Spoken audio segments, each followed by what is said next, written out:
sports. We are Black Hawk. We are Minnesota.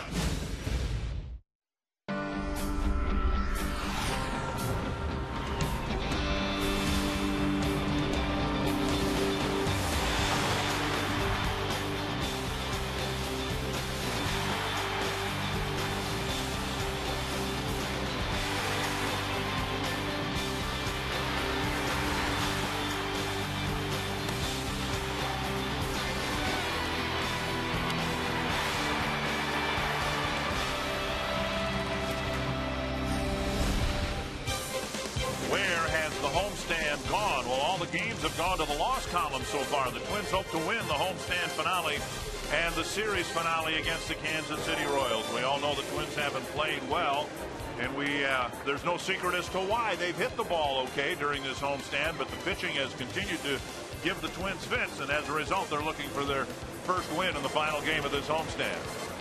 And good Sunday afternoon to you. Dick Bramer along with Roy Smalley filling in for the next week or so with Bert Blyleven taking some time off. The one good thing that we've seen throughout the first 3 weeks and some change of this season, the Twins leadoff man is back doing his thing. Absolutely. Denard Span has been hot, and it really is an important cog. We talk about Maurer and Morneau all the time, the M&M boys. This guy as a leadoff man is as important. He has got to be the guy that sets the table for the Twins, and he has been right there for them right from the start of the season. It's been very, very important and will continue to be so for the Twins offense. And the one thing that's nice in this game, Josh Willingham makes his return to the lineup. Yeah, good to have this big man back in the middle of the lineup. The Twins could really use what he has done for them so far. I love this big guy's swing. It's very simple, very compact. There's no surprise why he has gotten off to such a good start. He's strong with the bat in his hands, and he's very, very good mechanically. And I'm looking forward to seeing him hit against the left-hander Bruce Chen today. On Friday night's game, Alex Gordon of the Kansas City Royals showed everyone why he was a #1 draft pick years ago, and has also, I think, shown everyone why there's a lot of optimism now in Kansas City. Well, this young man can really hit. He's starting to come on now. He had a good season last year at the plate and was really kind of an igniter in the game Friday night. But look at this play. Robs Danny Valencia of a home run and then steals a base. He's officially a triple threat now. This young man is a really, really good athlete, was a third baseman for most of his career. So you would think he'd be able to go out there and play the outfield, but you might not think he would be as good as quickly. Won a Gold Glove in his first full season out there last year. And that's the move the Twins are asking Trevor Plouffe to make now, moving from the infield to the outfield. When we come back, we'll take a look at Trevor Plouffe's swing.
your local Northland Ford dealers.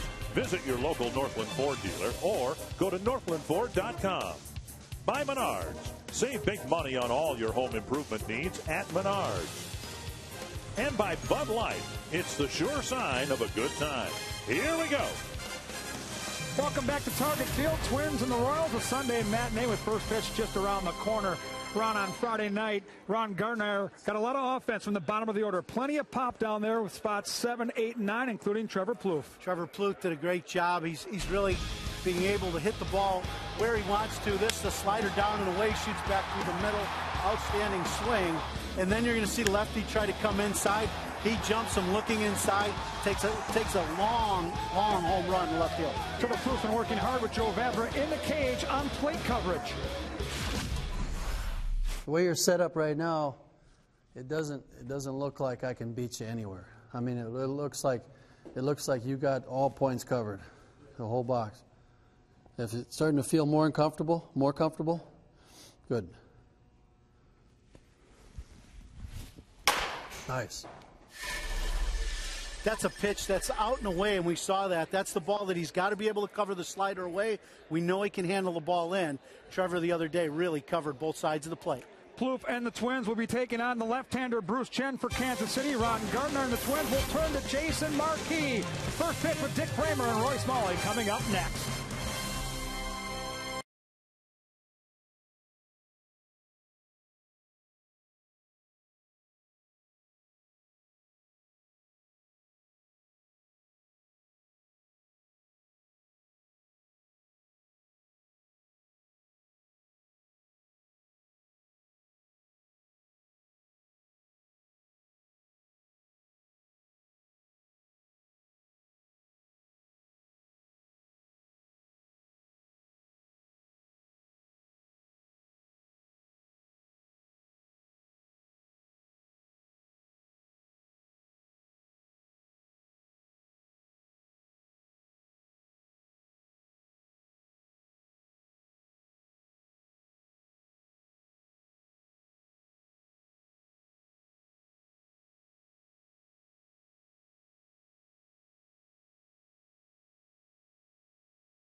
Wins would come easily with plenty of late-inning heroics to leave the home crowd happy.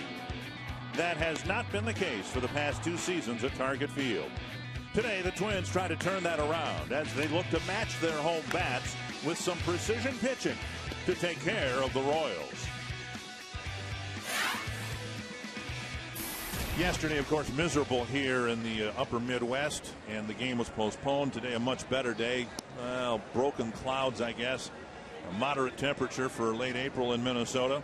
And the Twins desperately need to pick up a win here this afternoon. The Menards batting order for Ned Yost and the Royals. Chris Getz leading off. Alex Gordon batting second. Then Billy Butler, Eric Hosmer, Jeff Francoeur, Mike Moustakas, Brian Pena, Alcides Escobar, and Gerard Dyson. Pretty good hitting lineup, and they will go up against Jason Marquis for the Twins. This will be his 3rd start. You can see a high ERA. He's gotten a lot of run support. Pitched pretty well against the Red Sox last time out, and he'll be looking to keep the ball out in the middle of the plate today. Northland for defense for the Twins. Good to have Josh Willingham back there in left field. Denard Span in center. Trevor Plouffe getting right field. Valencia, Carroll, KCA, Morneau at first base. And Joe Mauer behind the plate. Ryan Domet, the designated hitter. And Willingham and his wife, of course, having a baby boy the other day. Missed a couple of games. Was going to be in the position to play yesterday, but of course no one played yesterday. And Mauer back behind the plate. The Twins coming back with the same lineup they posted yesterday for the game that wasn't played. That game, by the way, will be made up as part of a split doubleheader at the end of July. A noon game and then the regularly scheduled game at 6 o'clock. And it's hard to imagine, Roy, you were a part of the '87 Twins team that seemed like they couldn't lose at home. And this team, going back to last year, just seems to have a tough time winning in front of their own fans. It's been a tough couple of years for the Twins in this beautiful ballpark. And I think before this year is over, that trend will reverse. I think they're going to play real well here by the end of the year. Ball one to Chris Getz. Gordon and Butler will follow. Chris Getz, a pesky little hitter, pretty tough out. And Marquis misses low, 2-0. The first two pitches we've now seen from Jason Marquis give you an idea of what he's going to try to do. He's going to try to work the outside corner against most hitters, keep the ball down. He wants the ball to sink. There's the pitch he wants right there on the outside corner, and he's got to be able to throw strikes on the perimeter of the zone. If he misses down, if he misses away, he gets to 2 ball and no strike, 3 ball and 1 strike counts. That certainly not his strength. Not any pitcher's strength, but especially not a sinker, slider, changeup kind of guy. Little roller to KCA, who backhands it for the first out. So Marquis gets to roll out for the first out of the ball game. And that's a really good sign right there. That ball that off the end of the bat, it wasn't way outside. It just shows there's a little bit of late movement that got from the middle of the bat toward the end of the bat, and that's what you want to see when you're looking and watching Jason Marquis pitch to hitters. Here's Alex Gordon. Put on a one-man show here Friday night in the field, at the plate, on the bases. He did a little bit of everything in Kansas City's win. And the Royals have won now 3 games in a row. You look at the first 3 weeks of the season, and a lot of teams have had some bad weeks and some good weeks, and the Royals hoping to have a good week. The Red Sox had a good week after a horrible week. And you got to keep telling yourself that, I suppose, Roy, as a fan, that the difference between the Twins and the Red Sox right now, the Twins haven't had that good week yet. That's exactly right. You know, we all as humans feel like whatever trend we're in was going to continue, and we have to keep in mind it's a long season and baseball is a game of streaks. Another bouncer to KCA and a couple of ground ball outs. The Angels haven't had that good week yet, and the Twins go there after the game here today to play 3 against the Angels. And speaking of not playing well at home, what the Royals start 0-10. I mean, you know, these guys are good young hitters. When you look at the Royals start, and it wasn't good. The bullpen was 0-6. You know, so they've been swinging the bats okay. Probably had a little bit of a problem like the Twins getting big hits, which is why they lost the games in the bullpen. Missing in, I beg your pardon, Larry Vanover calling that a strike on the inside corner to Billy Butler.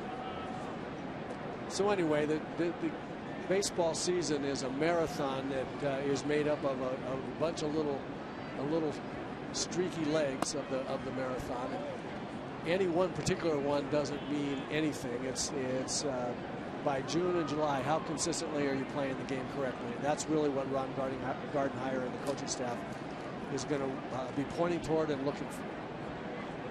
1-1 to Butler. And the Royals are evidence, as the Red Sox were. You have a bad stretch, you win one game, and you almost forget about the rough stretch you had just to get that one in the left-hand column. When you have a good ball club, sometimes you can get mired in losing, and it just is a little bit of a psychological thing, and all it takes is one win, and then you remember how it feels, and you're able to go out and keep doing that. And that's why this game is so important for the Twins. They've got a West Coast road trip. Those are always challenging. They'd like to get out of town with a win, and they're working Butler over inside off the plate. Yeah, he got away with that one a little bit. A breaking ball. He doesn't want to leave that ball inside, but he has been pounding him inside, and that's the way you have to pitch Billy Butler. He likes the ball out over the plate. Pound him in, make him real conscious of that, and then go out there. Liner to right. Plouffe comes in to make the catch. So Butler hits a line drive for the third out of the inning.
Of course, he's leading off in the Menards batting order. Span, followed by Jamie Carroll, Joe Mauer, Josh Willingham, Justin Morneau, Danny Valencia, Ryan Doman, Trevor Plouffe, and Alexi KCA.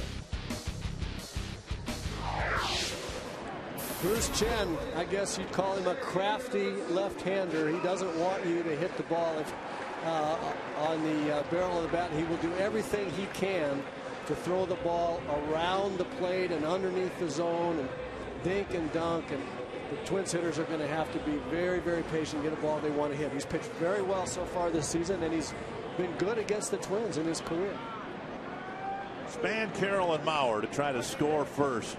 About the only string of games that the Twins have played well was probably the games in New York where they scored early against the Yankees.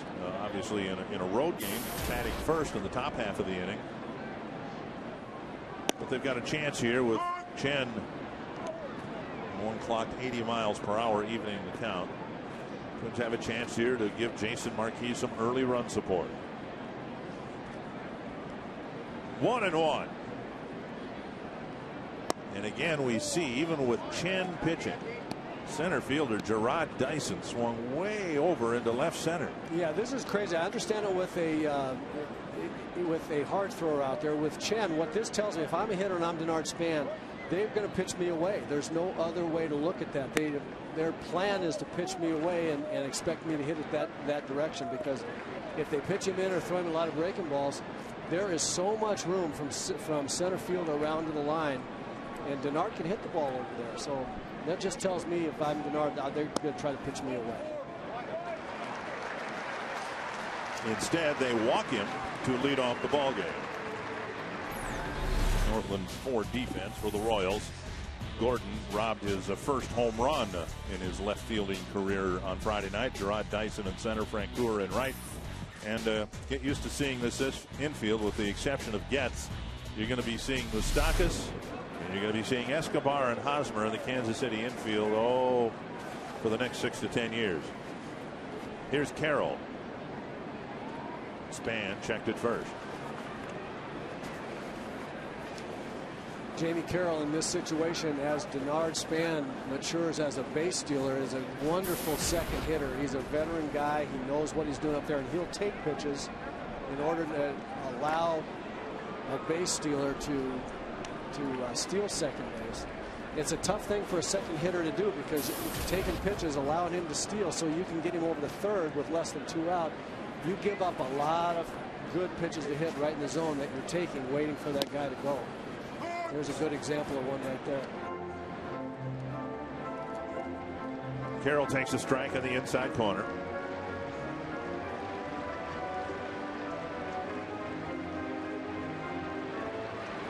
You have to have a real good temperament as a second hitter when you have a base stealer in front of you.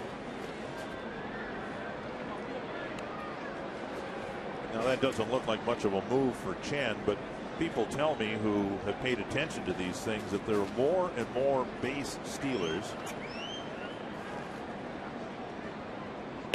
There's an off-speed pitch, strike 2, who are trying to steal on first movement than there used to be.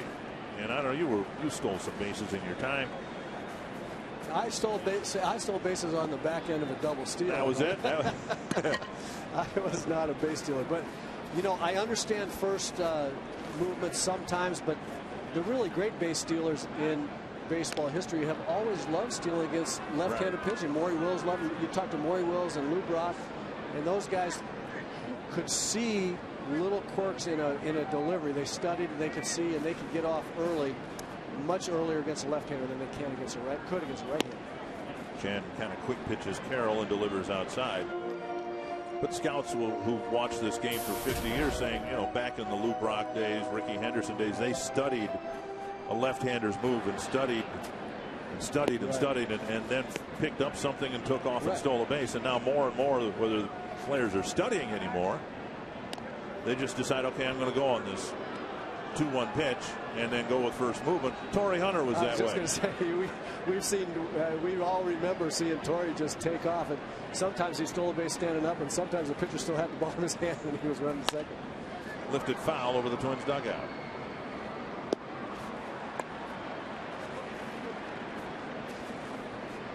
Well, the Twins trying to cash in on Chen's leadoff walk. Twins have some players in the lineup, including Span and Morneau and Valencia, who've hit Chen very well. Chen, the Kansas City leader in wins the last 2 years, in each year winning 12 ball games.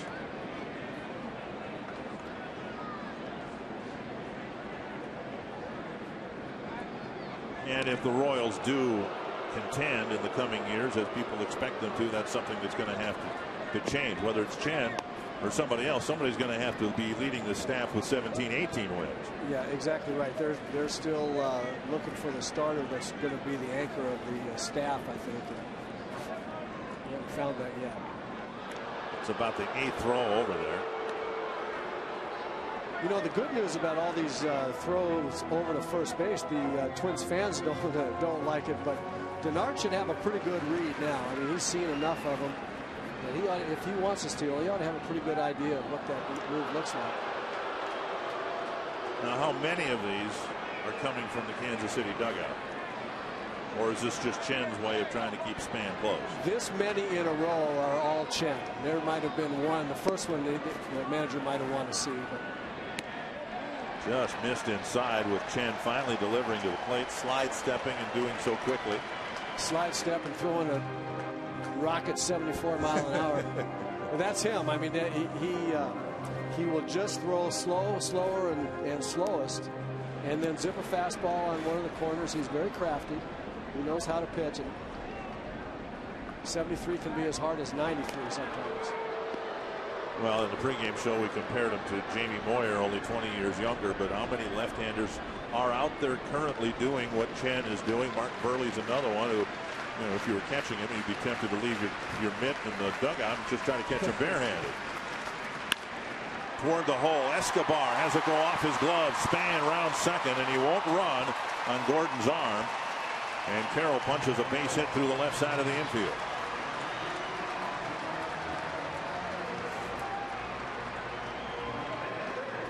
Chen came in on Jamie here and on a little slider, but he got it up, and Jamie able to hit the ball in the hole. Escobar makes a nice diving play, but can't come up with it. The GMC keys to the game we talked about a little bit. The Twins hitters have to be patient and wait for their pitch, because as we said earlier, he's going to dink and dunk and try to get you out on outside the zone pitches. There's a pitch that he really wants right there on the outside corner. That's where he's going to try to throw the ball out there. When he has to throw a fastball, he'll throw a fastball inside the strike zone to set up his slow and slower and slowest pitches that he wants to get you out with. Missing to Mauer on the first pitch, 1-0. And now on the outside corner. Mauer, for whatever reasons, had a tough time with Chen. 16 at bats, only 3 hits.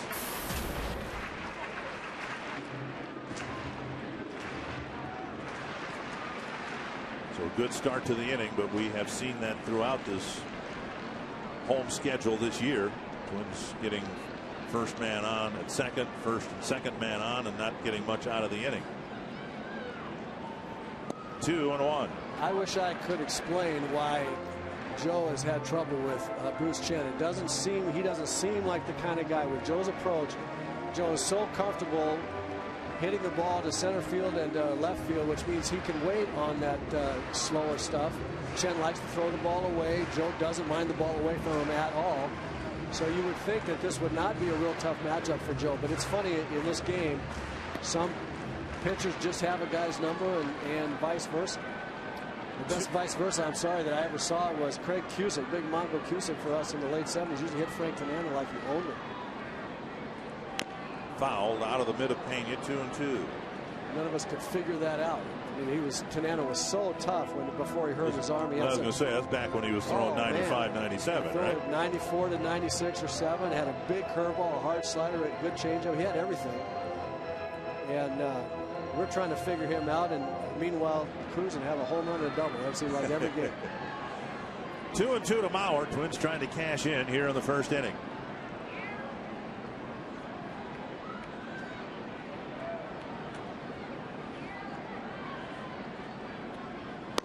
Just off the corner. Chen spun one up there, and Mauer nearly swung at it and nearly took a called third strike. Really great pitch by Chen. It was just off the plate, but that's exactly where a left-hander wants to throw that breaking ball. And there aren't a lot of left-handed hitters with 2 strikes that would not have offered at that pitch. That's just a great pitch to a great hitter that didn't work out in the pitcher's favor that time. Send the runners here? Oh, I absolutely do. You got to go with Joe up there. Even though he doesn't hit it, I think he's going to put the ball in play at least. Runners go, and Mauer pulls it down the line. Great stop at first by Hosmer. Spans coming around to score on an infield hit, and the Twins take a 1-0 lead. Hosmer denied Mauer a double, but he could not deny him the run batted in. Terrific play by Hosmer, and even a better play by Denard Span. He got the early jump. Chen comes in on Joe. Joe opens up and hits it down the line. Nice hitting by Joe. Hosmer knocks it down, but Span's running all the way and never hesitated around third base. Steve Little said, "Oh, he did hesitate." They didn't see him. They thought he caught the ball, but he was so far around third by the time Hosmer get to the ball. He scored easily, standing up. Well, big hit by Joe. Here's Josh Willingham with 2 men aboard and nobody out. Down and away, ball 1. Well, the Twins getting the first run of the game here, and Willingham hoping to jump back into the lineup with a statement.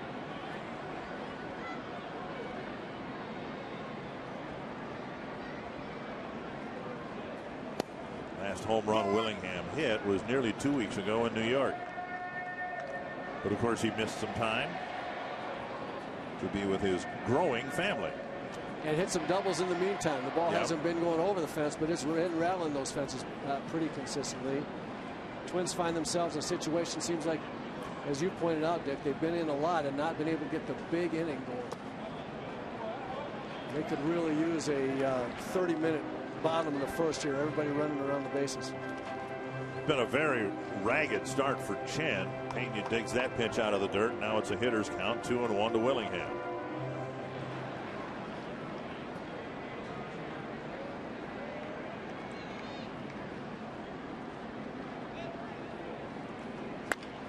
Didn't mean to. It twists foul. A half swing, and Willingham still got the barrel of the bat on.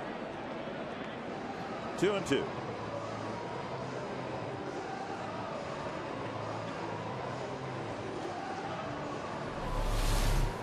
Sometimes you get started and you think that's got to be a good pitch to hit, and then halfway through you realize it's not. You're lucky right there when the ball goes foul. That's an out a lot of times. That oops. 2-2. Ripped to right center field. Nobody home. All the way to the wall. 2 runs will score. Willingham will try for a triple, and the Twins are in front 3-0. Shifts are nice when they work, but every once in a while you can burn them. Welcome back, Josh Willingham. Boy, did we need you. Here's the big hit in the big inning that the Twins have been looking for. Hands inside the ball, right back at the ball, up and out over the plate. Not a good pitch from Chen, especially to go way out there when they're playing you around to left field. Huge hit for the Twins and Josh Willingham to get the Twins off to a 3-0 lead in the first. Haven't seen this in a while. Quick trip to the mound with the Twins jumping on the Royals. There's still nobody out. Dave Island, the pitching coach, heading back to the dugout. And now Justin Morneau will hit.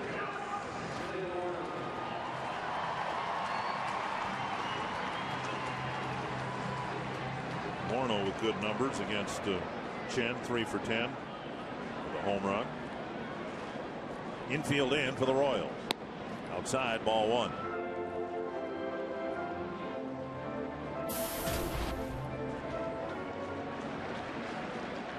Good situation to hit right here. The infield in. You got a chance of driving the run a lot of ways. Over by the tarp and over the tarp into the seats. 1-1.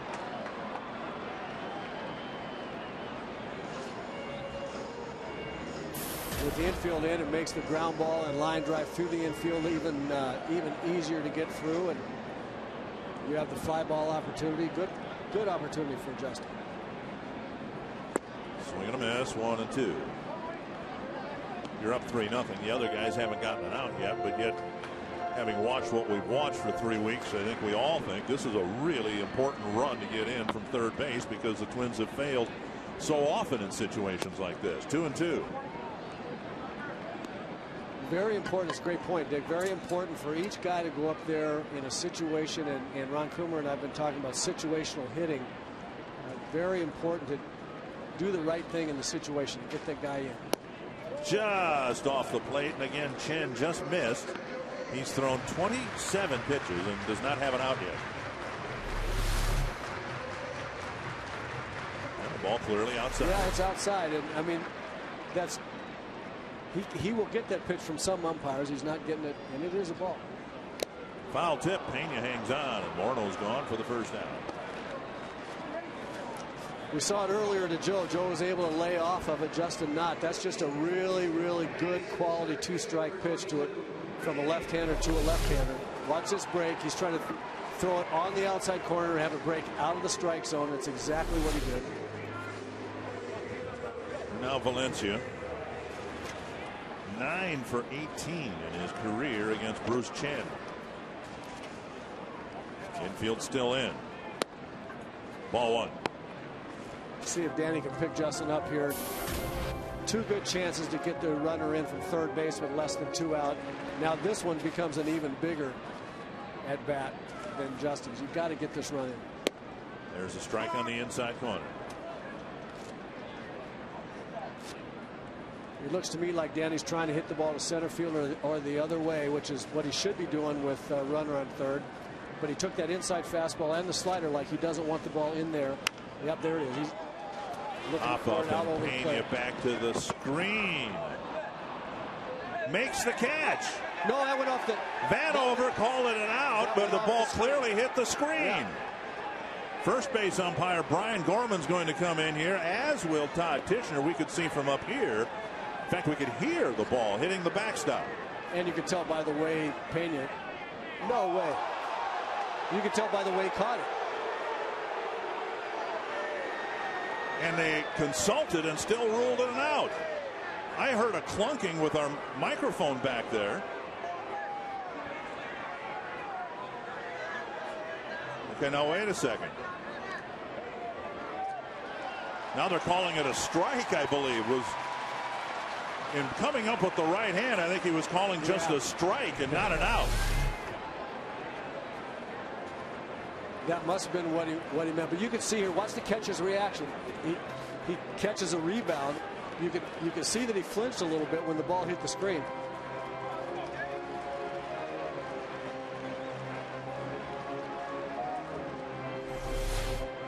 So, yeah, the right hand coming up the second time after the meeting of the umpires was signifying a strike, not an out. Otherwise, the manager would already be in the clubhouse, I think. That's exactly right. 1-2 to Valencia, and there's a base hit to left. So we think justice prevailed, and more importantly, Valencia picked up Morneau with an RBI single. Nice going, Danny. That's a big at bat right there, and a very, very big run.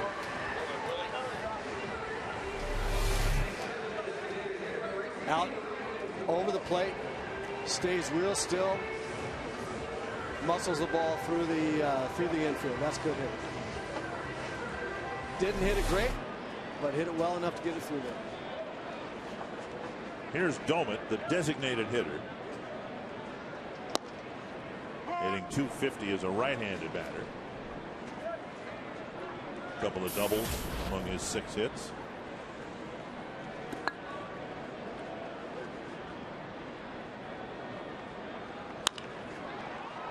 Escobar juggles it, gets the force at second, and that's all they'll get.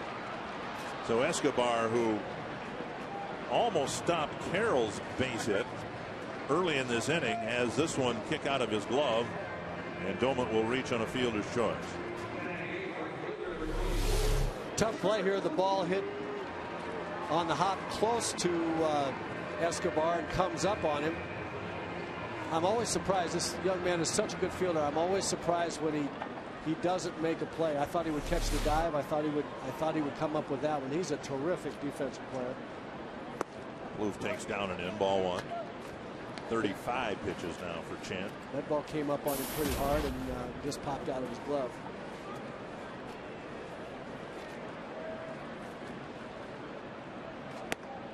On the hands, 2-0.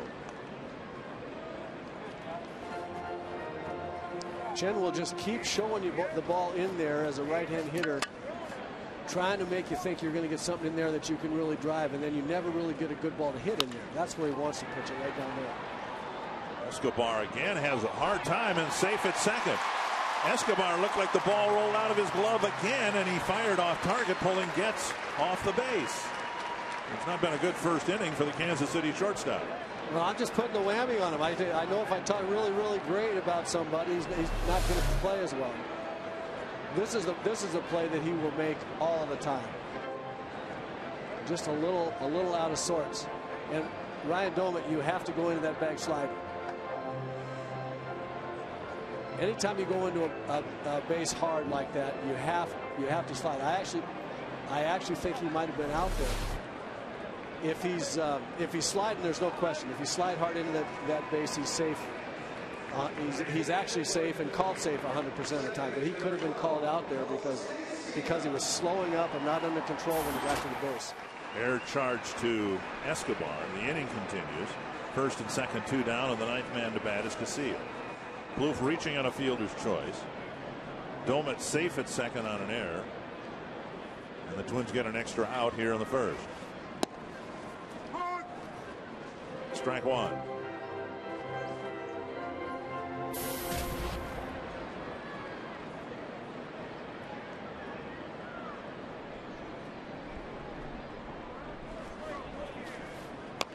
Little number, swinging bunt. Chen ends the inning. 9 men bat. 4 of them score. 4 hits for the Twins. And once again, Jason Marquis got some early run support.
Mikowski. Josh Willingham returned today after his wife gave birth to their third boy, and that's a theme amongst the Twins clubhouse this season, as 4 Twins have had kids in the last year that are under a year of age. Brian and Lisa Dunsing had a kid. Nick and Alicia Blackburn, along with Matt and Jennifer Capps, have had babies. And get this, Dick and Roy, 2 more are pregnant. Justin and Krista Morneau due pretty soon. So are Scott and Leanne Baker. So I think these Sunday Kids Days are going to be pretty full here at Target Field for the next couple years.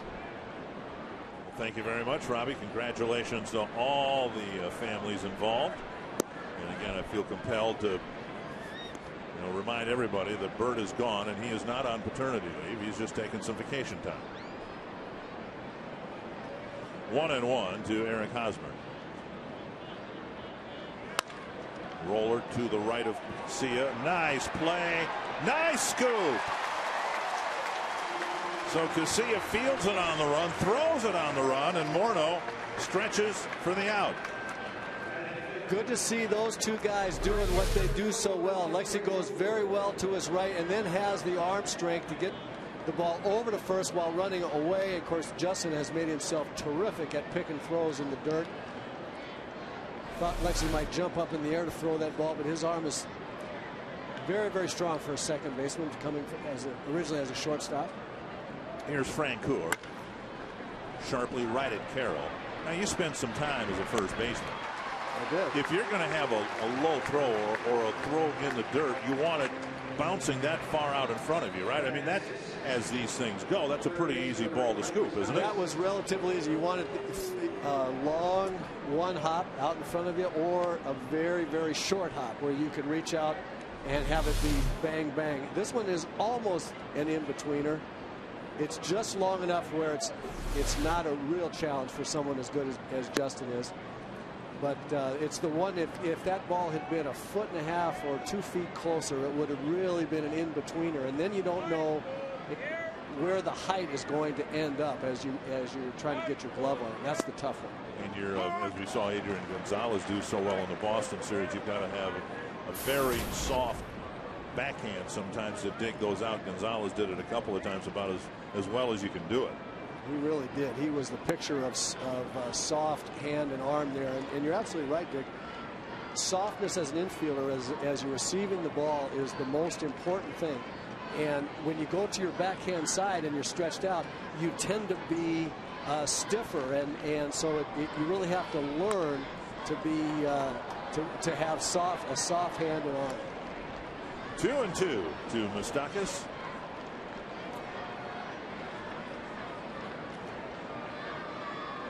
5 up, 5 down from Marquis. Remember, in his Twins debut, the Twins scored him 4 first-inning runs at Yankee Stadium, but the Yankees came back right away and scored 3 on Marquis. So there's a drive to right field, tattooed pretty well, and Moustakas answers for Kansas City, and it's a 4-1 ball game. Couldn't even get the thought out of my brain and through my mouth that Marquis was handling this 4-run lead a little bit better than he did in New York, and on the next pitch, Moustakas hits a home run. So far, what we've seen with in Jason Marquis' 3 starts is that he has his good sinker. He keeps it down. He throws in the perimeter. Then every once in a while, he'll throw one in the middle of the plate that doesn't sink. And that's a bad combination. No sink, middle of the zone. Not good. Strike 1 to Brian Pena.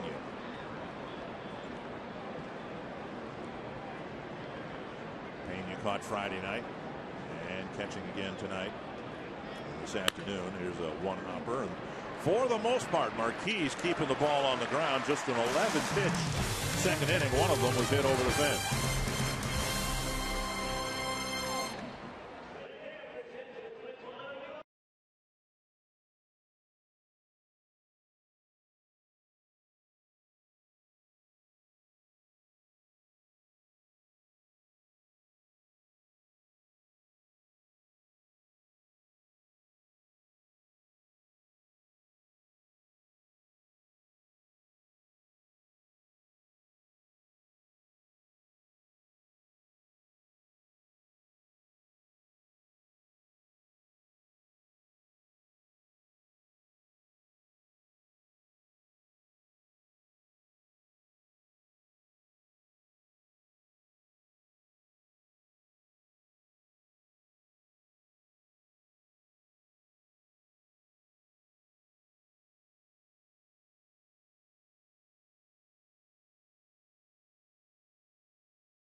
I'm guessing one of the challenges for the Twins from this point forward is keep the same game plan against him. Yeah, things have worked out pretty good. I've listened to you guys in 4 runs. I think the big key is not to be, over aggressive. Chen, as we've seen so far, likes to throw a lot of pitches, and a lot of pitches all around the plate, but not a lot in the middle of the strike zone. And I think so far the guys have done a good job at laying off, especially lefties pitches away. Roy, the one thing is he has tried to come inside to some of the righties, and Danny and Jamie Carroll so far has been able to get the head of the bat out there. That's kind of, him just trying to set up to throw the ball away, don't you think? I absolutely do, Coomer. You're absolutely right. He was trying to come in there, as we were talking about, showing him the ball in there, make you think you're going to get it in there, and then get you out with something away, as you know. But he left those over the plate where they can get the big end on it. Down and away to Span, 1-1, and so much of that good approach or game plan in the first inning starts with the leadoff man. Span, who wanted to take some pitches, ended up drawing a walk, and the whole inning opened up after that. Now he pulls it foul behind Jerry White, 1-2. And Coom, I heard you say that Chen has thrown a lot of pitches just off the plate, not getting the calls. I heard you say it's because he threw those made those 8 throws over to first base. He made the umpires mad. Doesn't he know it's getaway day for the umpires too? You don't want to make them mad, huh? It's getaway day for everybody, brother. I mean, if you're going to throw over 8 or 9 times to first, you better hit the middle of the plate. Doink to left, Gordon coming in and making a diving catch. Alex Gordon takes a hit away from Denard Span, continuing to display his Gold Glove defense. Terrific play, but it was all set up by where the outfield defense is playing him. You can see Dyson in left center field. That means Gordon's way over to the line, so he's already in position to get close where normally a left fielder wouldn't even get close. Great concentration. Watch his eyes all the way until he hits the ground. Nice play. That's why he's a Gold Glover now. And as I said in our open, Dick, I thought that an athlete that could play third base would be a good outfielder. I just didn't have any idea it'd be this soon. Well, regarding his home run robbing catch on Danny Valencia on Friday night, he said he's always wanted to do that. It was the first one he's ever taken back. In his Gold Glove year last year, he never had a catch like that. Jamie Carroll takes outside, and it's 1-1. Carroll got a single off the glove of Escobar in the first inning, and before the inning ended, the Twins put a 4-spot up. Foul back, 1-2. I think Ron Coomer makes such a good point about the Twins hitters staying with the plan and continue to pile up base runners and give themselves an opportunity to have more big innings. And sometimes, the tendency is we hit a bat around the first inning, get 4 runs, and then you start doing something differently. There's Carroll popping one up to Escobar. 2 outs. The Royals outfield defense in particular very strong. That might have been the reason they won the ball game Friday. I think it wasn't the reason they won the ball game. Here's well, it was a 1-run game. This would have made a difference. Yeah. What a terrific play by Gordon. Now watch how far Escobar ranges, turns around. That's hard just to pick up the first base, and much less make a good throw over there. Dyson makes a diving catch. And then this is a terrific play, even though it showed later that Francoeur trapped that ball. That was just a great play. High and deep to center field. Dyson goes back short of the warning track and ends the inning. 9 pitches. A much better second inning for Bruce Mann.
of the game. Text the word value, followed by a space and the player's name to short code 234 234.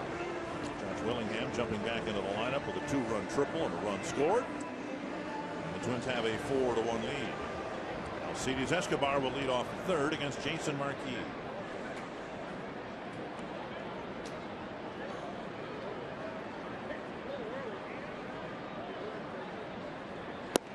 And Marquis gets ahead of him, strike one.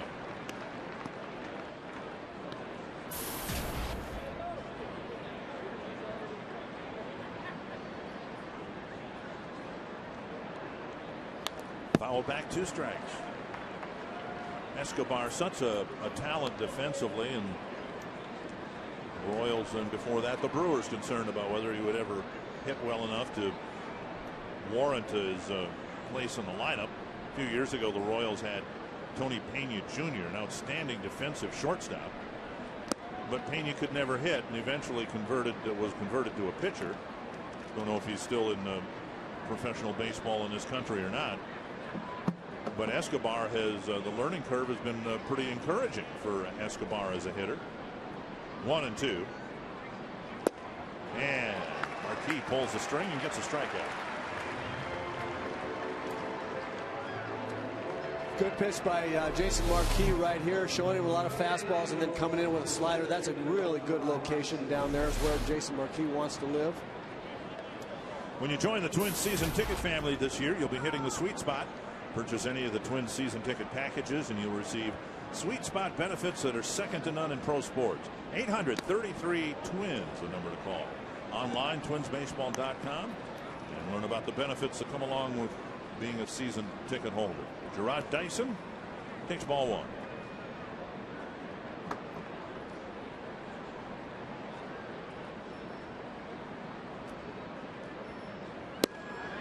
And now a strike. We talked about it on Friday night, how the Twins third baseman Danny Valencia will play way in on the grass at third base and take the bunt away. This guy, their attitude is you may get a hit, but it won't be a bunt. You're going to have to swing your way on. Just off the plate, 2-1. Speedy center fielder. This guy can, for the Royals, he can really fly, and you have to take away what a guy likes to do best, or at least a strong part of his arsenal, every chance you get, and the bunt is a very important part of this guy's game. And because of his speed, you don't want to walk him. 3-1, especially with a 3-run lead. Chris Getz in the on-deck circle. Yeah, important to keep the 8th and 9th hitters off the base as best you can, especially in the American League, where you have that extra hitter in the lineup, and you can turn the lineup over with back to the top with guys on base a lot more readily than you can in the National League. But you really want to punish these guys. These are the guys that you want to keep off the bases. 3-2 to Dyson. He sends it to right field. Retreating is Plouffe. On the track, he makes the catch, out number 2. And before Chris gets to the plate, Sundays in Fox Sports North join Tom Brokaw for Boys in the Hall, the personal stories of some of baseball's greatest legends. This week's edition, Warren Spahn. And after the game, it's presented by Subway Restaurants, where winners eat. Roy, I don't know if you remember late in the 1987 season, and I'm not sure whether he came to town for an autograph signing or what, but Warren Spahn came to the Metrodome. And it happened to be one of the nights that Steve Carlton was making a start for the Twins. And as it turned out, it was Carlton's only win in a Twins uniform. It was a Saturday night game against Oakland. Carlton pitched into the 9th inning, did not get the complete game, ran into some trouble. But it was a huge game for us. I remember that very well. We needed to beat Oakland. They were really the second place team. They were the team that gave us the most trouble in trying to win our division. Boy, Lefty pitched a great ball game for us that night. 1-1. Ground ball hit to KCA. I have a chance to pick up that story a little later on. A 13-pitch, 1-2-3, third inning for Jason Marquis.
orthopedics and sports medicine for the everyday competitor in all of us.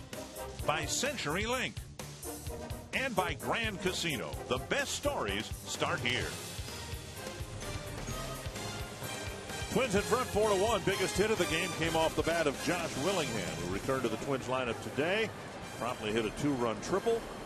Later scored a run in the 4-run first inning. It'll be the middle of the Twins lineup: Willingham, Morneau, and Valencia. Willingham takes outside, ball 1. Willingham now with 15 runs batted in. His triple, the first of his Twins career. 2-0.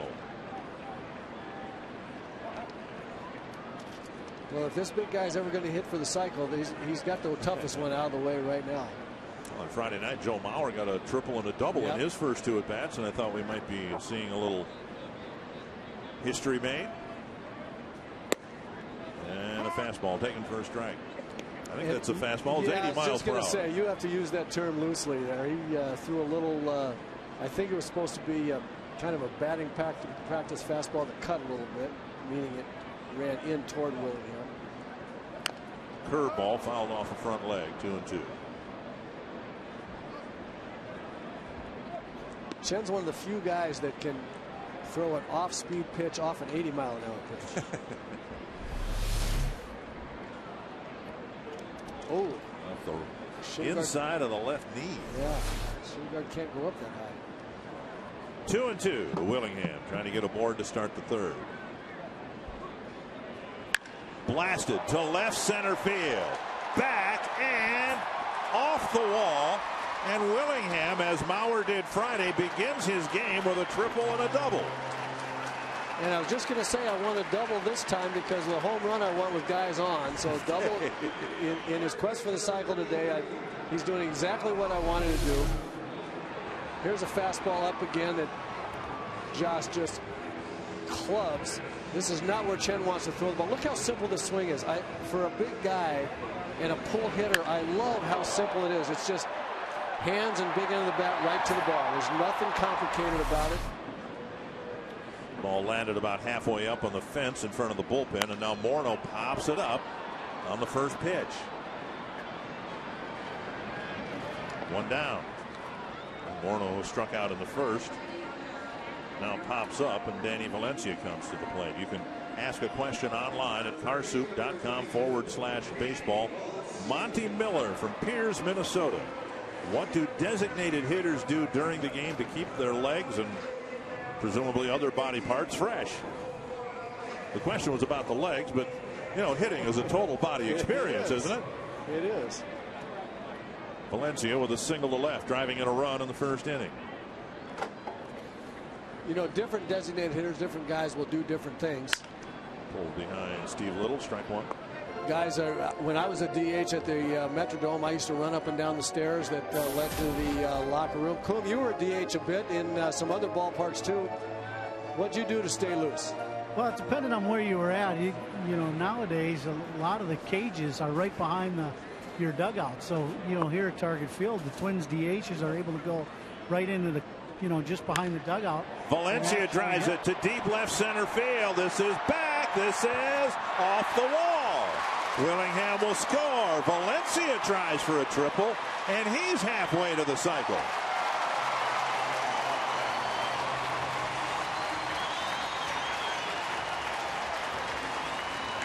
Willingham needs a single and a home run. Valencia needs a double and a home run.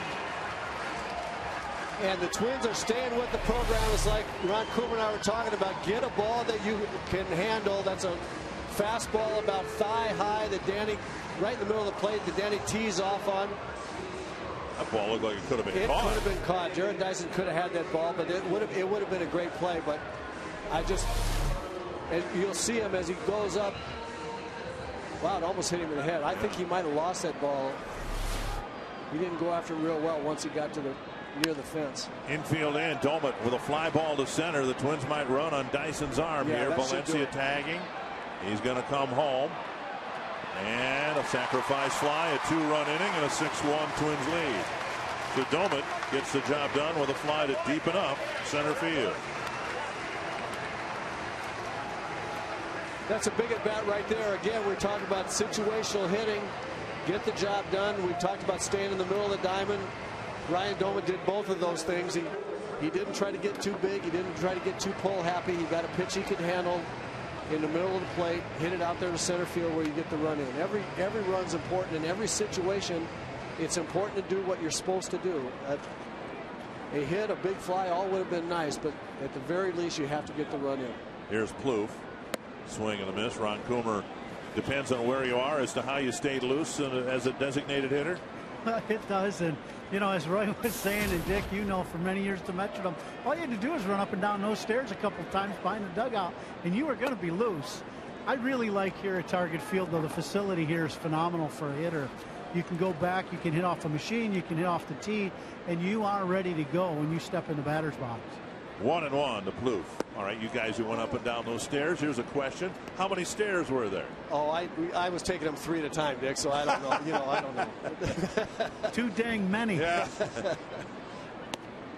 But cool, you know, I hate to say this, but I played in an era and retired still pretty much in the era where we didn't have the video, we didn't have the cages right behind, we didn't have all the stuff they've got today, and boy, I really felt like I missed out. I love what the guys are able to do now in terms of not only staying loose and being able to hit in the cage in between at bats if you're a DH, but also all the film, all the video, watching the pitchers and what they have. We really didn't have it, but it was just coming into vogue when I was getting done. Well, Bruce Chen with his worst start of the year, he'll be relieved by Adcock, as the Twins have cuffed Chen around for 6 runs so far. He's responsible for Plouffe at first, and KCA will hit next against a new Kansas City pitcher.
Of 25 or more, no deposits required for a 2012 group outing. Simply reserve your best guess number of seats today and pay only for the number of seats you actually need.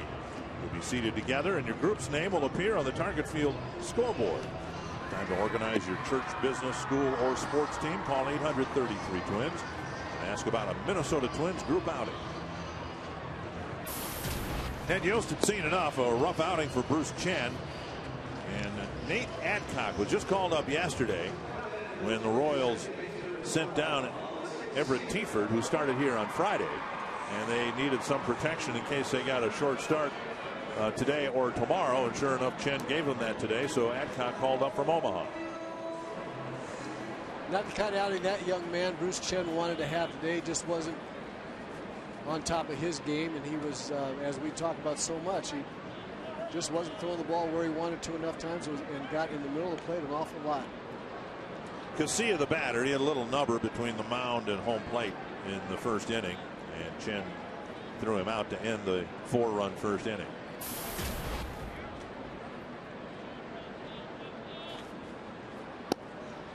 And a called strike.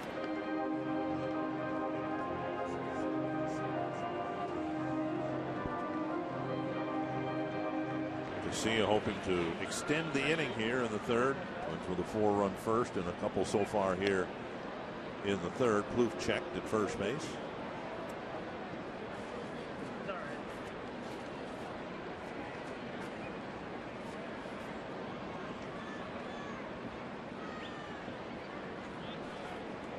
Have hit the ball very hard here in this inning, twice anyway. Willingham and Valencia's drives both smashed to the gap in left center field. Now neither ball left the ballpark. Willingham's double halfway up the fence and left. There's a swing and a miss, and Valencia's ball hit what, 2/3 of the way up on the wall in left center field. Both balls hit to gaps, and you know it's frustrating. I know Twins players, hitters at least, would like to be able to hit more home runs here, but the Twins, when they're getting beat by home run balls, are not getting beaten by home runs hit to center field or the gaps.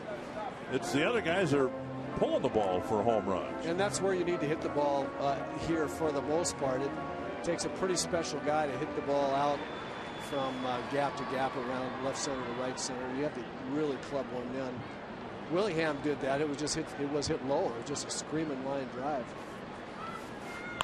And KCA chips one into short right field. Getz is there to end the inning. The Twins get into the Kansas City bullpen by adding 2 more runs in the third.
Bringing your time.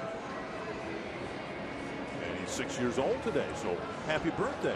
What better way to spend a birthday than to come to a ball game, and so far so good. Twins up by 5 runs. No better way. Start early. Alex Gordon leading off the 4th against Jason Marquis, who's given up just 1 hit. It was a big hit, but still a 5-run lead for the Twins. Gordon hit a ground ball to Casillas first time up.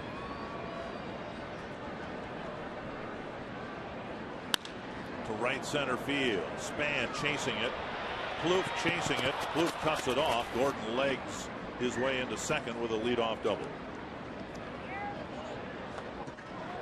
So the leadoff man on here in the 4th, a double by Alex Gordon, will get Billy Butler to the plate. Alex Gordon, a real good hitter. He's gotten up on the plate, trying to make everything in on. That ball was out over the outside corner. Pretty good pitch, but just up a little bit in the zone. When a guy's left-hand hitter is up on the plate like that, the outside part of the plate becomes almost middle, and if it's belt high, they're going to hit it. Butler, the batter, and he takes down and in, ball one.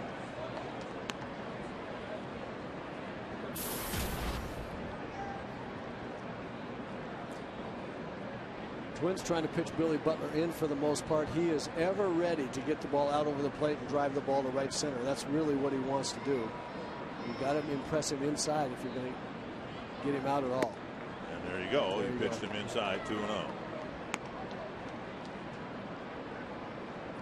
First inning, 4 straight pitches on the inside part of the plate. He went out, back out to the outside corner, and he still whacked it to right field.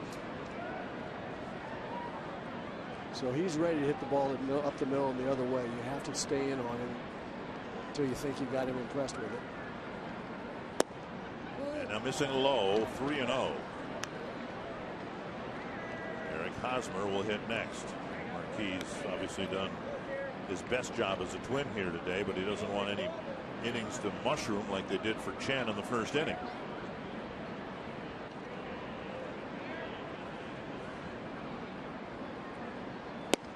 And a strike, 3-1. Guy hits a leadoff double against you. Your job is to limit the damage to that 1 run. You'd like to get out of it, obviously, with no runs. You'd like to pitch around a leadoff double.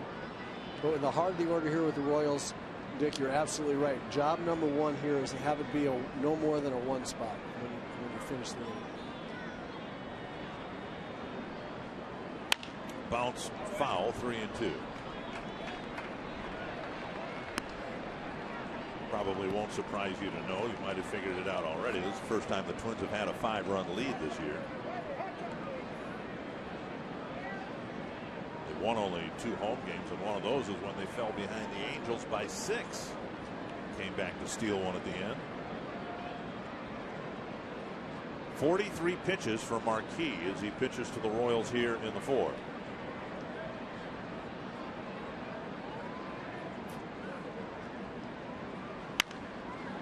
Flipped foul into the seats.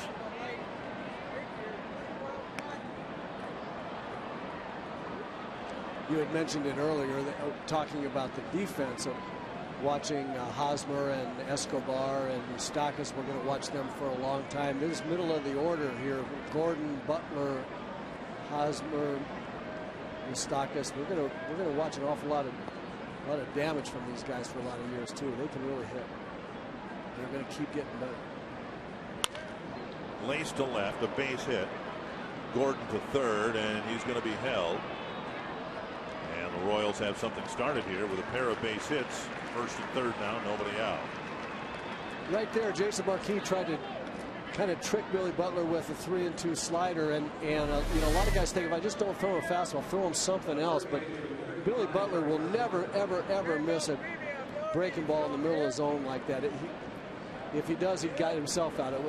There's just almost not a breaking ball in the game with 2 strikes and you throw in the middle of the zone to Billy Butler, and he's not going to hit it hard.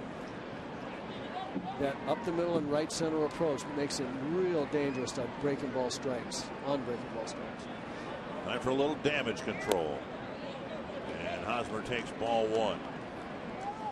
You know, with all the multi-run innings that the Twins pitchers have given up, mainly the starters, it's been kind of a common theme this year. And in situations like this, there have been far too few ground ball double plays. Right, Twins have hit into a lot of them. Yep. They just haven't turned many of them. So good here call. We go.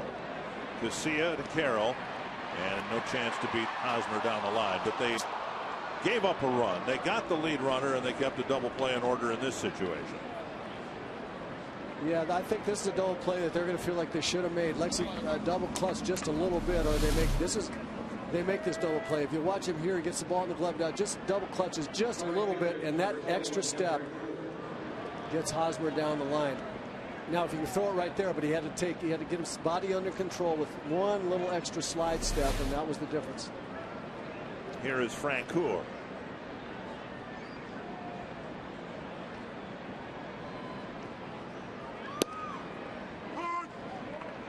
And a called strike.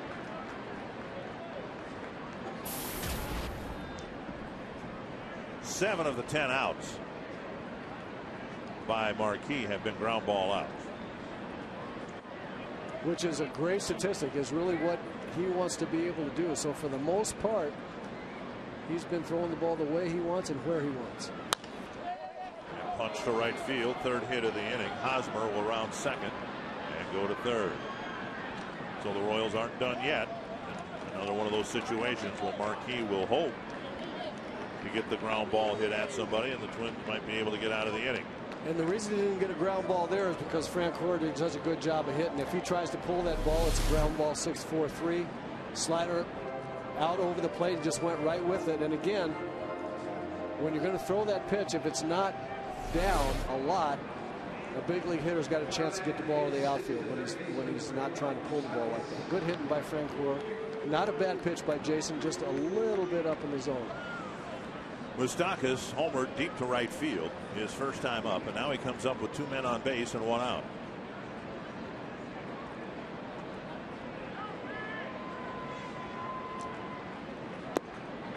Down low in the dirt, ball 1.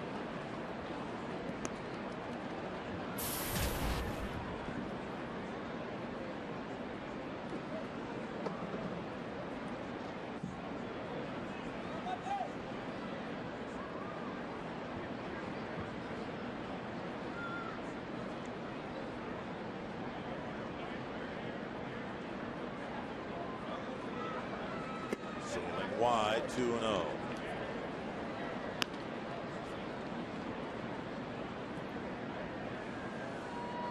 The manager pacing in the dugout a little bit here. The Twins have carried a lead, I'd say a comfortable lead, but a big lead into this 4th inning here, and now the Royals with 3 hits from the first 4 batters.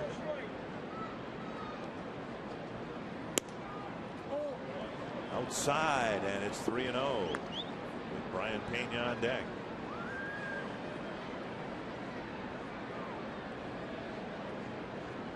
It's amazing to me how many times it happens that a hitter will hit a home run or get a big hit against a pitcher, and then the next time up the pitcher has a hard time throwing strikes and gets him in a good hitter's count. Off the mound and into center field, a base hit. Another run scores this inning. Span's throw coming through to third, and he is out. Span threw out Frank Hoare for out number 2.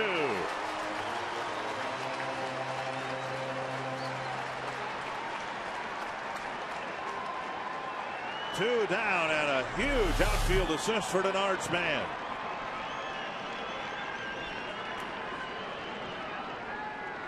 Pitch down and away, and Moustakas lined it up the middle sharply. Great throw by Denard, and what he did really, really well there as you watch Danny Valencia apply the tag. If the ball beats you, you're out. That's the way it is most of the time. But Pena with a number up the line. Marquis has plenty of time to flip to Morneau to end the inning. 4 hits, a couple of runs for the Royals, and it's 6-3.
months. He had a little setback coming back from the torn Achilles tendon.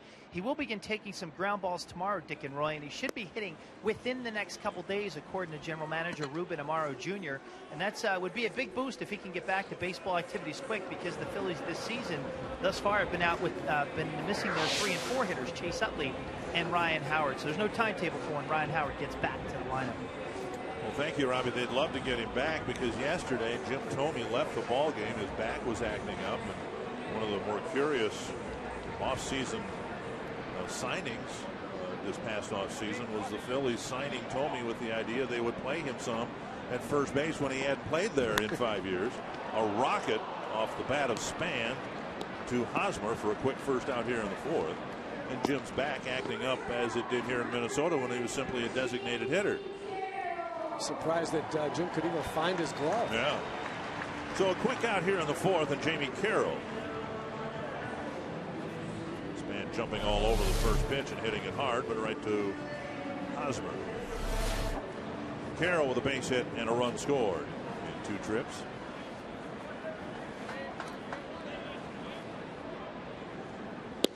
Adcock, a Rule 5 pickup for the Royals last year, meaning they had to keep him on the team, the 25-man roster, all year long, or offer him back. And the Royals knew they weren't going to contend last year. It was an investment they felt was worth the roster spot. He started a few games, pitched out of the bullpen. And, you know, he's a big, strong right-hander who throws hard. And now the Rule 5 restriction is off. He doesn't have to be with the Major League club all through his 2nd, 3rd, or 4th year. And he was called up again to pitch in this role, long relief. 2-1. And like most organizations, Dick, just trying to find, when you don't have a great starting staff, you have to find as many arms out there, give yourself as much flexibility as you can, whether it's a spot starting role or long relief, because when the starting staff's not great, you get long relievers in the game a lot. 3-1 to Carroll. Bauer on deck. Dave Island looking on. That's a good fastball over the inside corner. 3-2. Teams have taken a couple of walks in the ball game. Plouffe and Span. And Carroll takes inside. It's another walk for the Twins shortstop. He has not hit that much, just hitting in the 220s, but Carroll now has drawn his 11th walk to tie Bauer for the team lead. AT&T Trivia on this Sunday afternoon. Who are the 4 active players with 100 or more career assists? Well, we know Jeff Francoeur joined that group Friday night. We're talking outfield assists. Outfield assists, right. Well, Francoeur got his 100th when he trapped the ball in right field. Was given credit for a catch and doubled up Mauer from first base. Mauer in the box right now, and he takes down and away, ball 1. You were talking about Jamie Carroll now tied for the team lead in walks with this man. And how does a second hitter, you would think that Jamie Carroll would not draw that many walks hitting in front of Joe. I mean, why would you put this guy on, anybody on in front of Joe? But it's a real testimony to his ability to swing at good pitches and let the pitcher work a little bit. 2-0 now to Mauer, and Pena will go to the mound.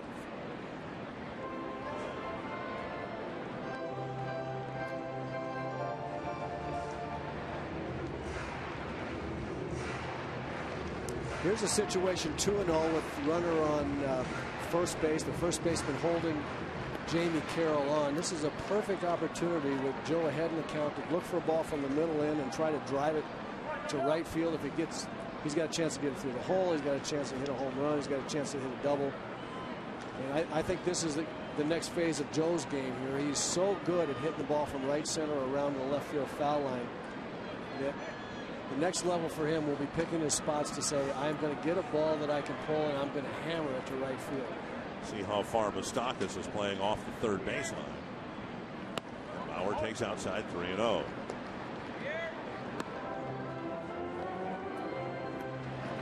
I think that's pretty good defense actually for Joe. He doesn't hit a lot of balls on the ground down the left field line, but he hits a lot of balls through the hole. Third base is basically playing in the shortstop hole there. It allows Escobar to play up the middle where Joe hits a lot of other balls too. On the outside corner, 3-1. Derek Lowe won again for the Indians. He's 4-1, and the Indians shut out the Angels 4-0 today.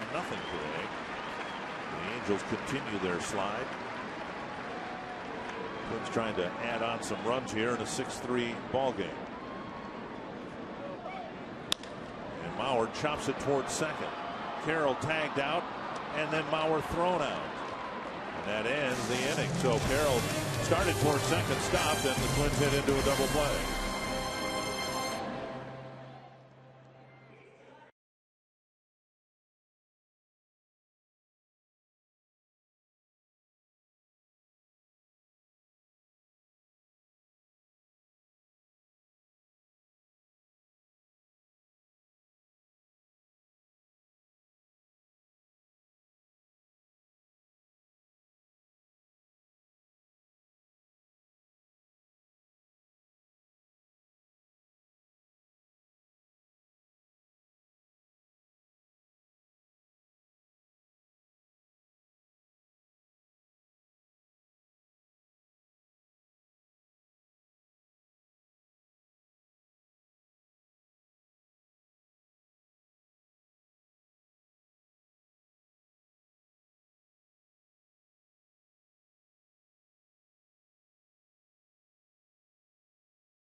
Target Field, Twins trying to wrap up this homestand with a win. Along with Robbie and Smokowski, Ron Coomer, Roy Smalley sitting in for Bert Blyleven. I'm Dick Bramer. Alcides Escobar will lead off the fifth for Kansas City. Half swing, but I think he went strike one. Just get the feeling, Roy, that the next run is going to be awfully important. Twins have had a 6-1 lead, 4-0 lead, and the Royals show no signs of going away. And thing Twins need, the last thing Twins fans need right now is for the Royals to score another run here in the fifth inning. Yeah, this is an important inning to put a 0 on the board and come get the guys back in the dugout, let them get a run or two or three to kind of put this game away. Fly ball, short center field. Carroll out, and he's there for the catch, 1 away. So 1 gone in the fifth. You can check out Brian Hall's final grades and his complete NFL draft wrap-up at FoxSportsNorth.com. Gerard Dyson will hit a warning track fly ball to right his first time up.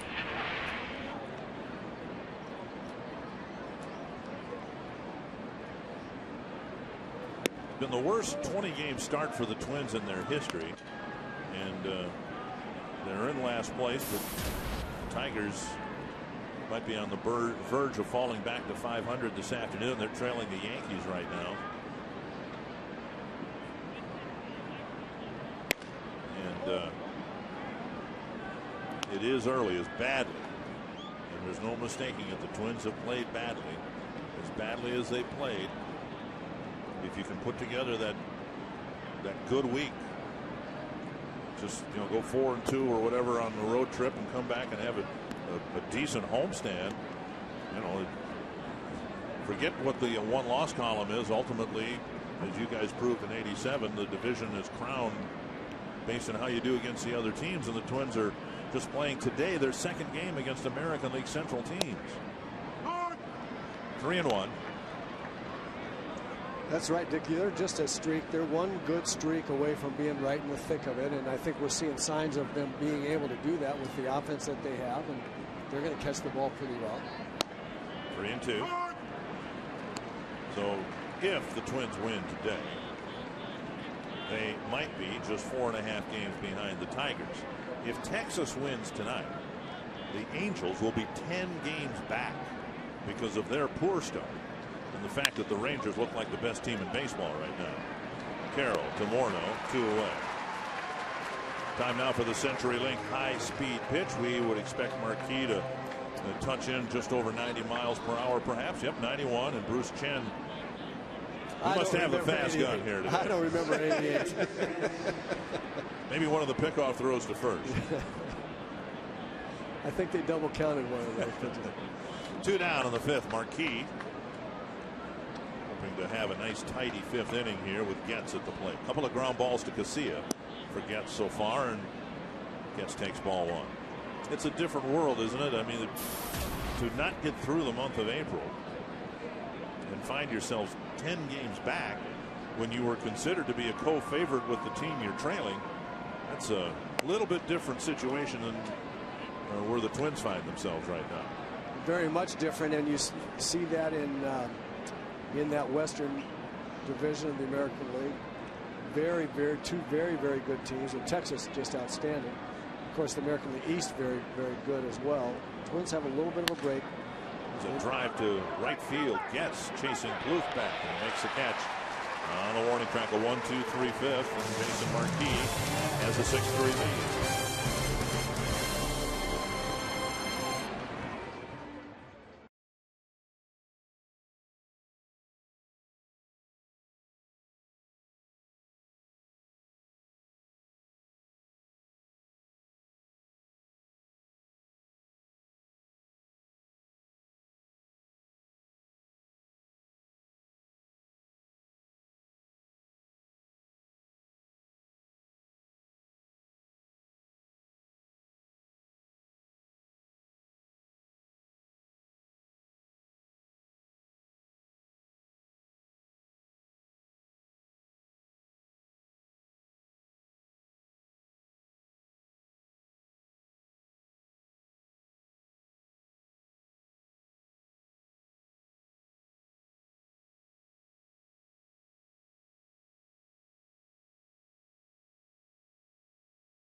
Winner's Circle with $100 here in Minnesota State Lottery tickets. This is Alan from Sartell, Minnesota, just returned from Kuwait after a 1-year stint. You returned on Friday, and here you are a couple days later here at a Twins game. What's this like?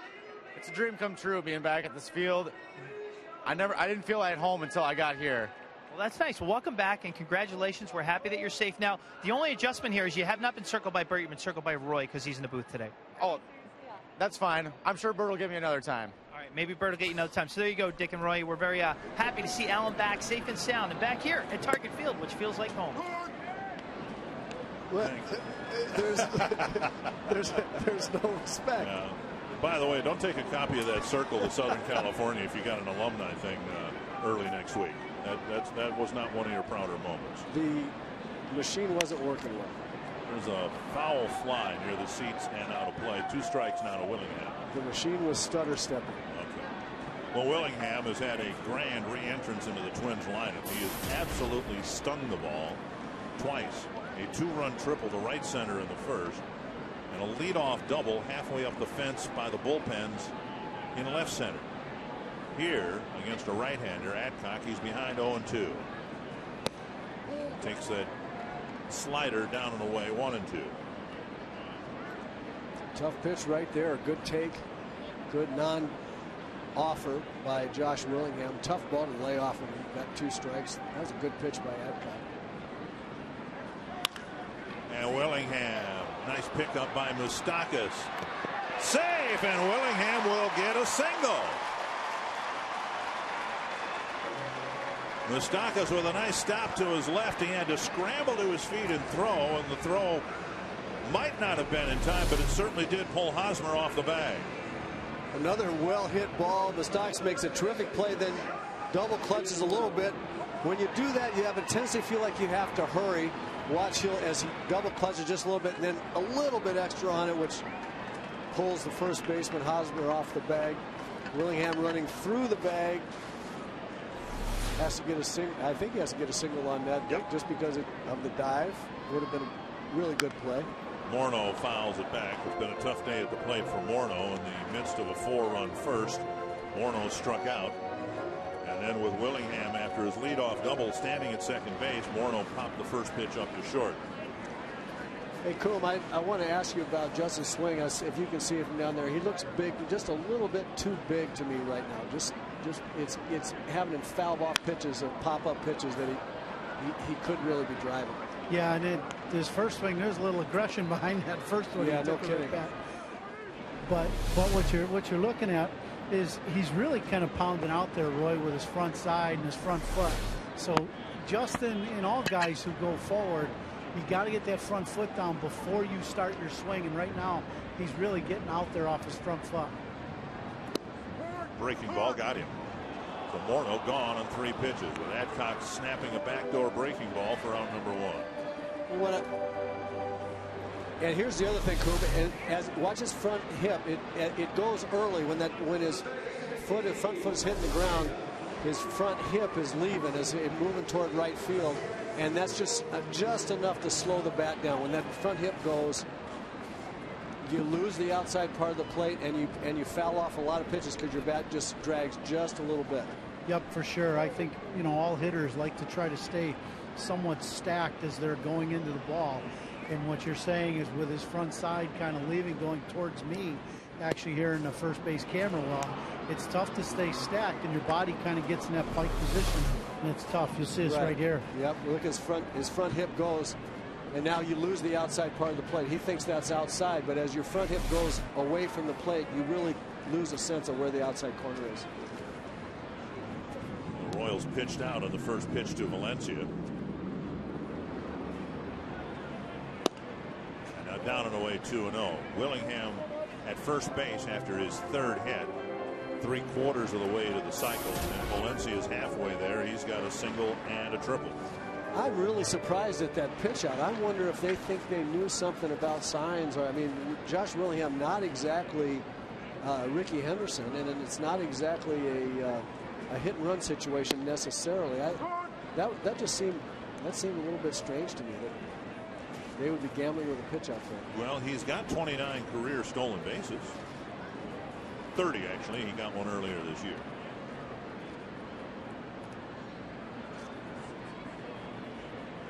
Two and 1 to Valencia.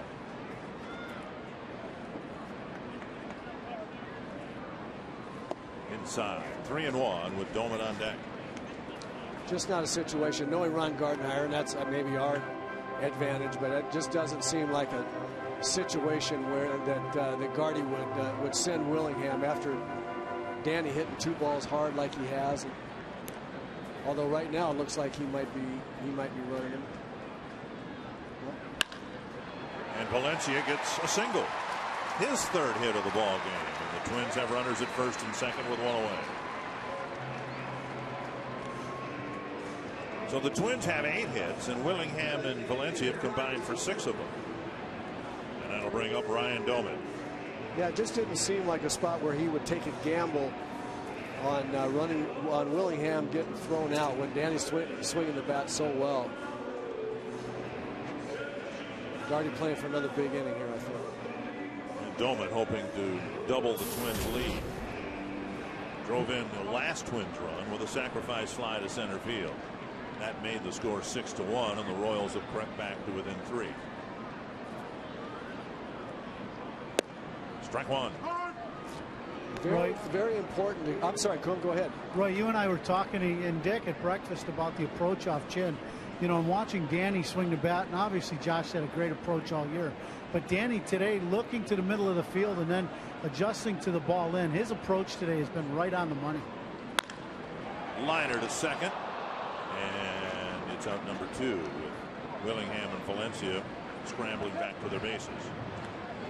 2 down, and that'll bring up Plouffe. Great point, Cool, about Danny Valencia's swing. I think that's what Joe Bobber's been wanting to get to Danny to do for some time. And, you know, when you have a game like this, that really helps solidify what you're trying to do with your batting coach. Plouffe with a fielder's choice and a walk so far.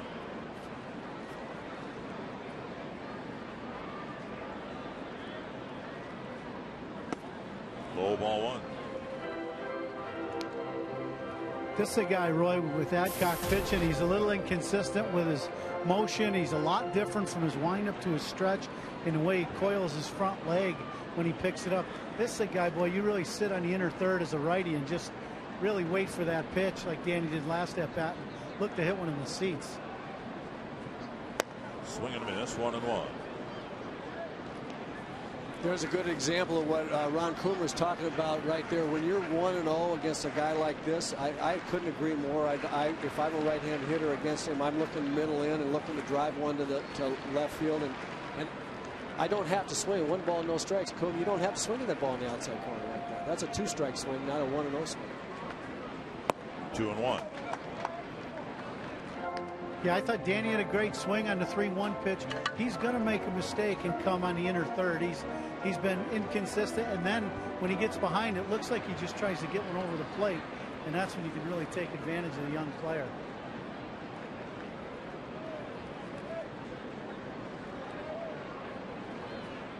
There it is. Chopper left side with Stockus. Fumbles the ball. An easy play. And in looking to second, getting ready to deliver the ball rolled out of his hand. This is just a little lack of focus right here. The ball's in the glove, and as he goes to make the exchange, rather than reaching in with his right hand, he flips it from the glove to his hand and just missed it. He wasn't looking at it. That's interesting. Usually an infielder to make the play correctly, the ball's in your glove, your throwing hand goes in there and pulls it out. That time he flipped it to his other hand and just missed the flip. Second Kansas City error. KCA up with the bases loaded. Popped up center field, and it should end the inning. So the Twins again in the 5th get an extra out. Can't take advantage of it. Still lead by 3.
skies, but throughout the course of the game, clouds will be increasing. First pitch temperatures in the low to middle 60s.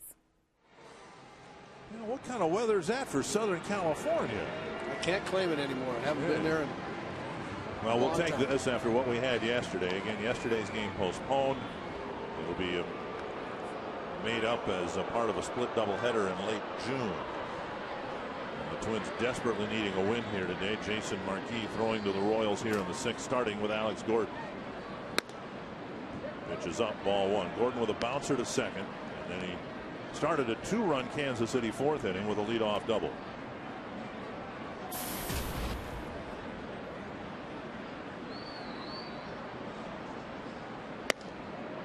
One and one.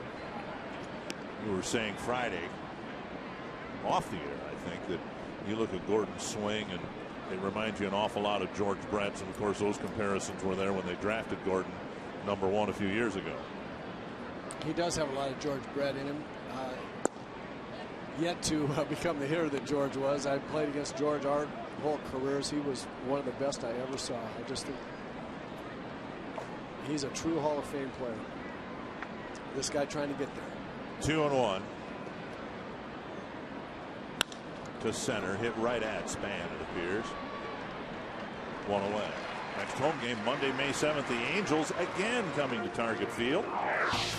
And that game is a Schweigert $1 a dog day. The first 20,000 hot dogs will be sold for $1. Limit 2 per customer. Good seats available for the Twins Angels series. Check out tickets at twinsbaseball.com or call 800-33-TWINS. One down in the 6th. Here's Billy Butler as line to right and delivered a single. Marquis moves him off the plate. Just a big out here. It may not seem like a whole lot, but psychologically, when you jump out to a big lead against a club, you really want to keep them down and not let them ever get the feeling they're going to get back into it. And right now, I think the Royals still feel like they've got a chance to get back in the ball game. They're a long ways from beat yet with as good a hitting lineup as they have. Marquis wants to get his guys back on the bench and get them some more runs. Make it psychologically damaging. Make the Royals think that they got outslugged and the game's kind of over. 3-0 now to Butler, with Hosmer on deck.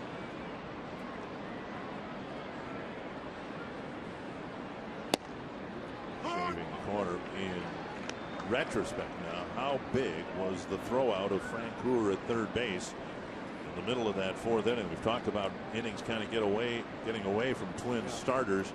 And there were only 3 outs and 4 hits in that inning, and one of the outs was a base running out. It was big in retrospect, and it was big then.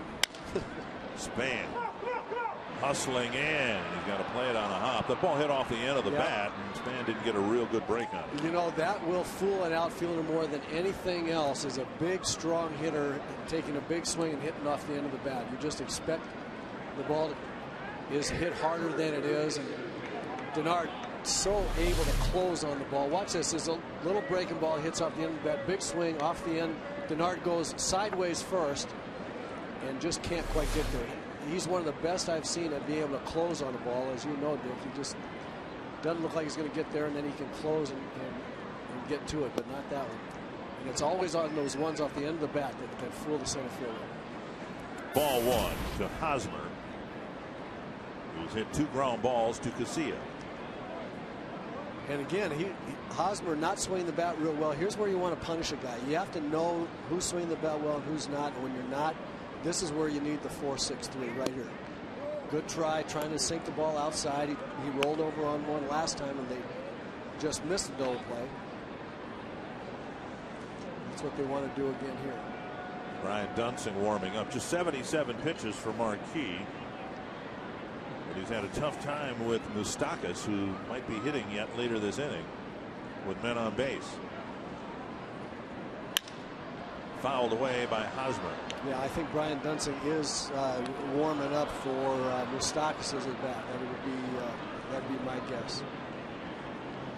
We have Hosmer here not swinging the bat real well, and a right-handed Francoeur up next, and then Moustakas, who has hit had really good looking at bats against Jason Marquis, and Gardy has seen that. I don't know if the Gardy wants him to pitch to Mustakas. Swing and a foul with Hosmer reaching across the plate, and he almost played into Marquis' hands there. That's exactly the pitch and the swing that they're trying to get. Joe Mauer and Jason Marquis trying to get the ball down, get it away, move it away, hope he'll hit over the top. When a guy's not swinging well, that's one of the things that will plague him. A left-hand hitter like that will hit a lot of ground balls to the second baseman when he's not swinging well, and that's what they're trying to bury him down there on him. That's in essence what Mauer did in his last at bat. Yep, exactly right. 2-2 to Hosmer.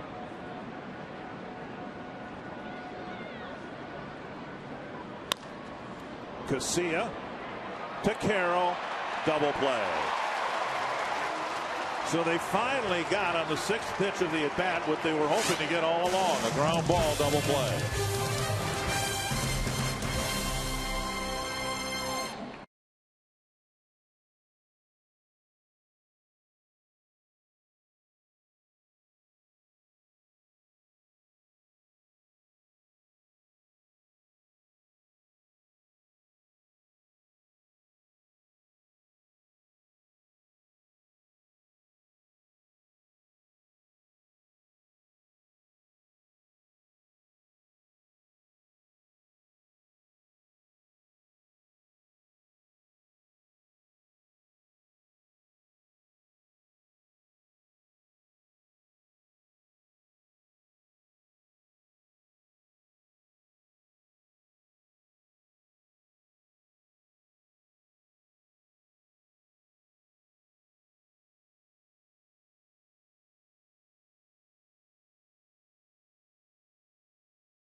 Cam for Blyleven, his number retired last year, went into the Hall of Fame last year, taking some time off this year. No, he isn't. He's here.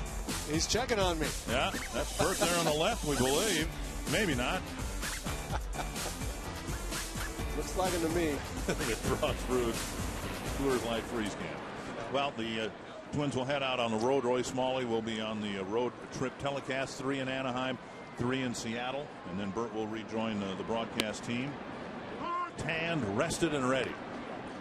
Yeah, I hope he's not watching. I hope he's working on a short game, Burt. Good luck.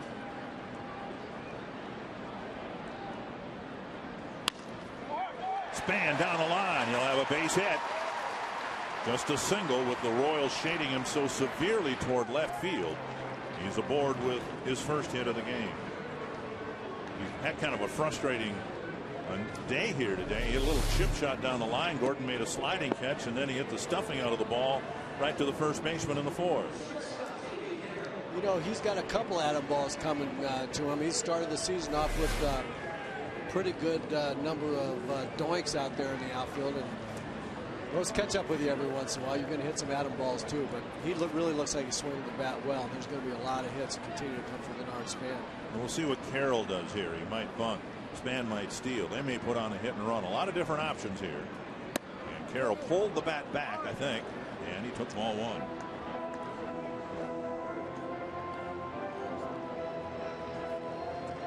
You're right. Something's going to happen. Something is going to happen in this at bat with these two guys. Either Gardy's going to want Denard to steal second base so Jamie can move him to third, or they are going to bunt him over. But something's going to happen. They pitch out. You know, there have been so few opportunities like this. The Twins in the driver's seat. They're leading by 3 runs. Ron Gardenhire loves to, put on plays in situations like this, but sadly there haven't been enough of those in the first 3 weeks. Pretty good pitch out called there by Ned Yost, Kansas City manager. Not a pretty good idea that he's thinking with us now.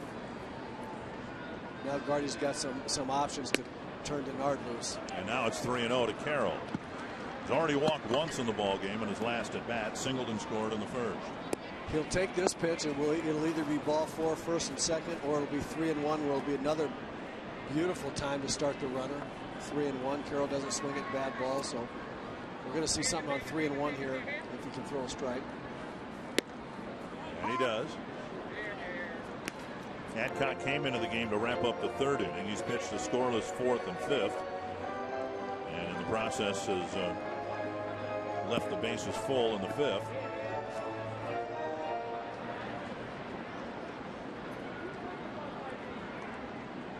Jamie's a veteran hitter. He might even take on his own here if Denard's not running. Span goes. The pitch is a strike, and Span is out at second base. It's the 2nd time on a stolen base attempt where Span from up here looked like he was safe, but ended up sliding right into the tag. Earlier in the homestand, he got tagged in the helmet.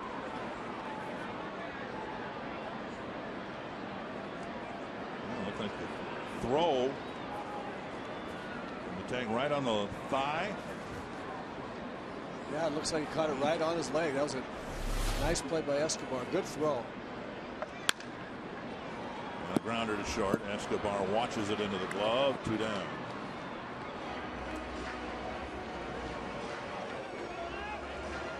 AT&T trivia. Oh, do we have any other answers? We didn't. I know Frank Andrew Jones has got to be one of them. Tatse kind of surprised me when I read that this morning. And Carlos Beltran. Yep. We got most of those, I believe, with the Kansas City Royals, where he spent the first half of his career. 2 down. Here's Mauer. 1 for 3. Bounced into a double play his last time out. Ball 1.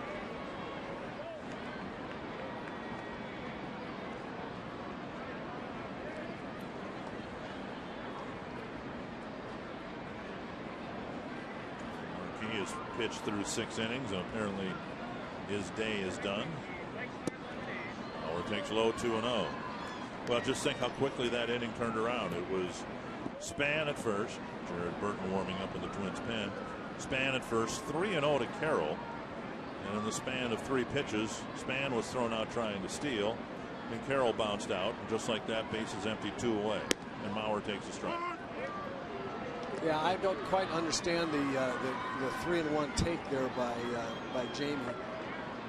I know they want Denard to steal that base, but 3-1, you figure you're going to get a fastball for a strike or ball 4. And if it's a strike, I think you got to try to drive it somewhere, even if the guy's running on a 3-1 pitch.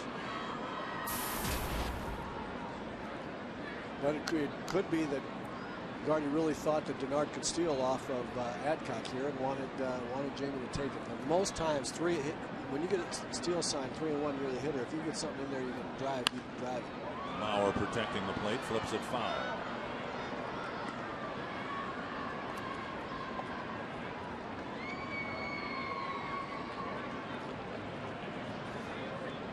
The young man has been very, very, very important. Twins lineup. He's drawn a lot of walks, scored runs, and really solidified the middle infield defense. He's been a great addition. Mauer sends it high to center, and Dyson retreats to end the inning. There's 3 men bat in the 6th. It's still 6-3.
And then Josh Willingham hits a triple to right center. They were swung around to left center. He hit it where they weren't.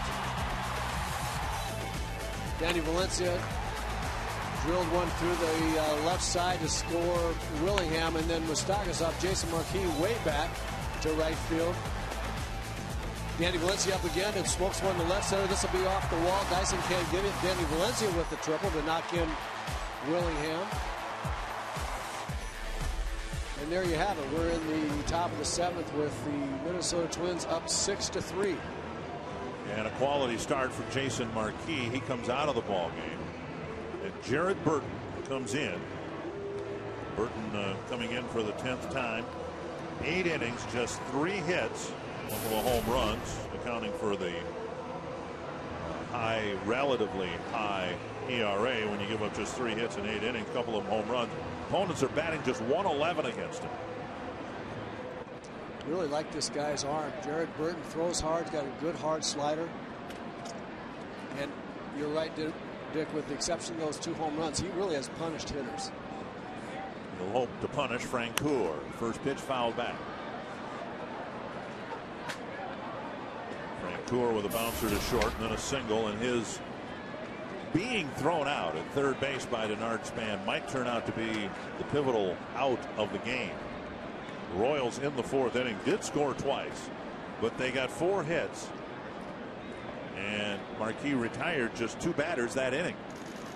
Bouncer to third. Sounded like he might have broken his back. Valencia sets and fires. Morneau had to leave the bag but landed back on it, 1 away.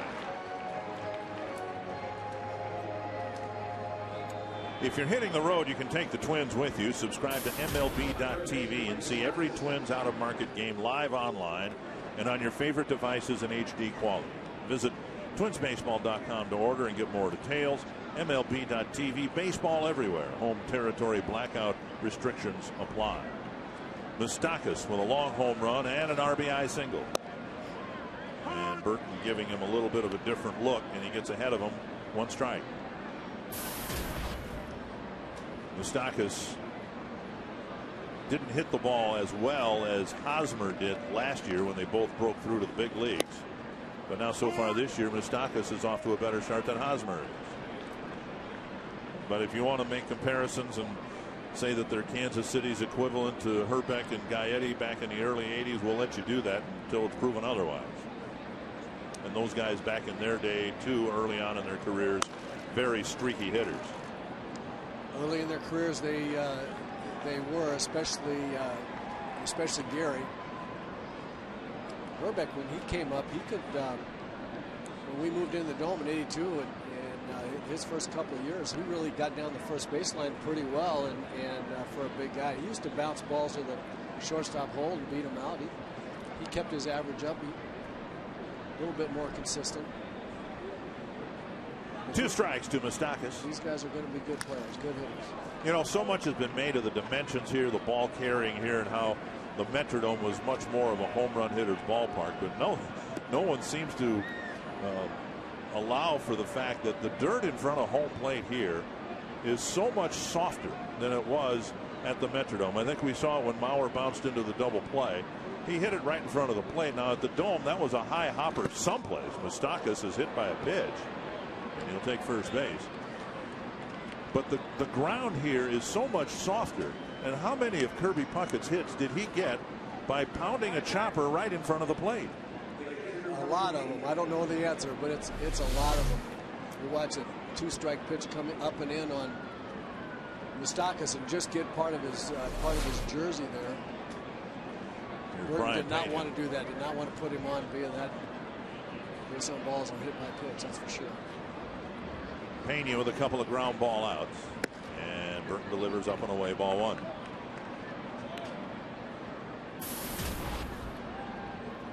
Well, there's no baggy in this ballpark out in right center field. There are going to be no balls lost on any roof, and there aren't going to be any high Baltimore chops. That's for sure. Those similarities are gone. Outside, and it's 2-0. Other than that, the beauty of the scenery is about the same. What a magnificent ballpark we have here, and we certainly wish the Twins were playing better baseball in it right now. 2-0 to Pena. 3-0. Escobar on deck.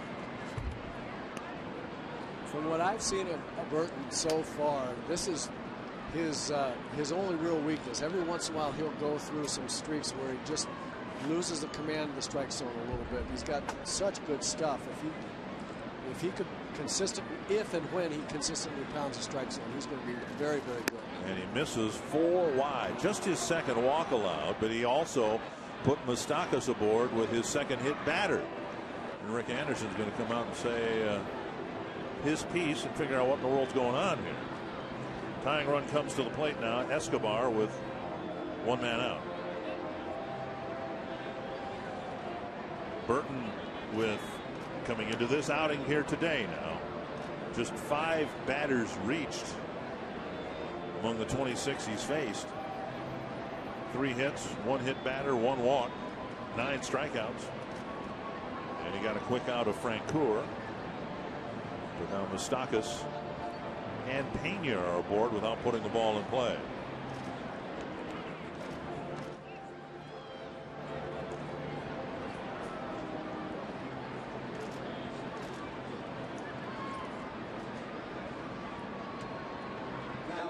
Pitching coach Rick Anderson, one of the really better pitching coaches I've ever been around and experienced for being able to go out in those meetings on the mound and really say something worthwhile, get a guy straightened out. I think Rick's just outstanding. Strike 1. Escobar turns away. Escobar with a strikeout and a pop-up. Twins turn to double play to get off the field in the 6th. Burton looking for one of those here in the 7th.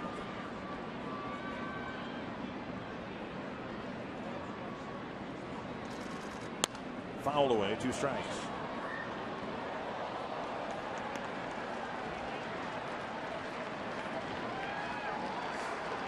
So Burton has him eating out of his hand here, or you'd like to believe that anyway. 0-2. Still got to make a good pitch. With his stuff, if he can keep it down, he's got a good chance of getting the ball on the ground here. Valencia to KCA. Nice. Double play. Around the horn. Burton gets his wish. Putting up a 0 in the 7th, and the Twins still lead 6-3. And this being Sunday afternoon, we will be proud, privileged to bring you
is brought to you by McDonald's. Quench your thirst. Get any size soft drink or sweet tea for just $1. And by AT&T, the nation's largest 4G network. AT&T. Rethink possible. Josh Willingham leading off the 7th, taking the first pitch inside. He has tripled, he has doubled, he has singled. He needs a home run to complete the cycle. Bouncer left side. 2-hopper to Moustakas. 1 down. Well, the Twins getting a double play to get off the field in the top of the 7th inning. Second double play they've turned in as many innings. 3 perfect components. Danny's got to catch it now, give a good throw to the second base, and what he does now, watch how quick the turn is by Lexi. Very, very good. Underhand, strong throw. Good play. Pitcher's best friend. That was huge right there for the Twins. Morneau with a big swing and a foul. It's been a tough day for Justin. He's been in the field, but he struck out and popped up to short once. So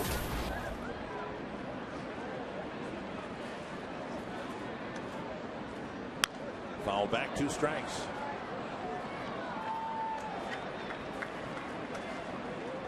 Last time he struck out looking when Adcock dropped a backdoor breaking pitch on him for a called 3rd strike.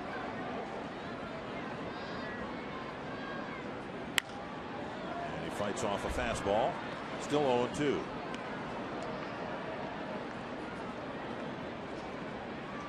This is the lineup with maybe slight variations of it, but this is the lineup Ron Gardenhire would like to run out there on a regular basis. His team is a better team, I think, with Justin Morneau at first base. There's no question about that. This is exactly the lineup he'd like to have, and it gives him options. When Justin plays first, it gives him options around the rest of the field that are really, really good for him. Driven hard through the gap in right center field, and Morneau has a double, and he'll hold up there with a 1-out double. So a frustrating day, but perhaps his last swing of the day, a scalding double to the wall in right center. Yeah, that's the Justin Morneau swing that he's looking for. We talked about it being big before, but here he stays right on it. This is the opposite of big. This is short and quick with his head down right to the ball. That's a Justin Morneau swing right there.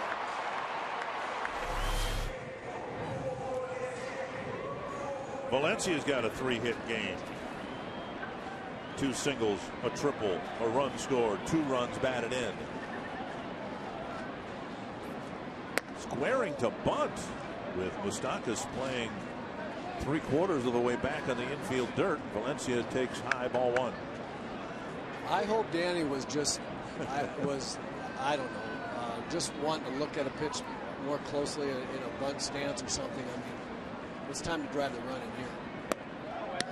I don't know what that was. 2-1. He thought he could maybe get the third baseman to move in, but Moustakas knows it's Danny's job to drive this run in. He's not up there to bunt.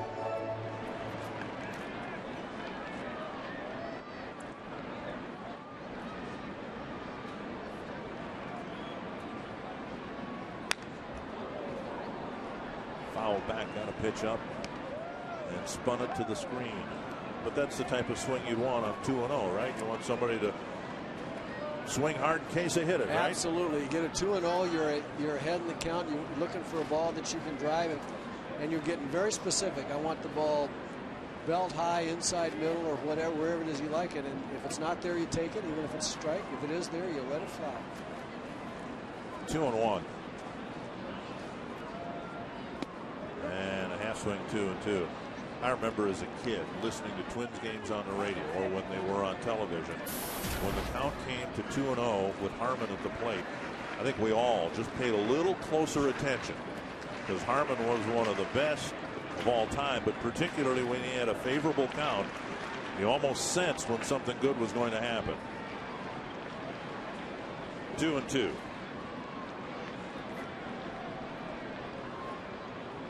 Breaking ball, got him. Yeah, that's a good pitch. That froze Danny. The ball started at him and then broke over the plate. Looked like it got there in time. Danny took it for inside, but it looked like it got back and got the inside part of the plate. Yeah. tough pitch. That's a tough pitch. Twins might need a 2-out hit here to pull out a win here. They're leading by 3 runs. We're in the bottom of the 7th, but they prefer not to waste Morneau's 1-out double. Will be left to Doman to bring him in.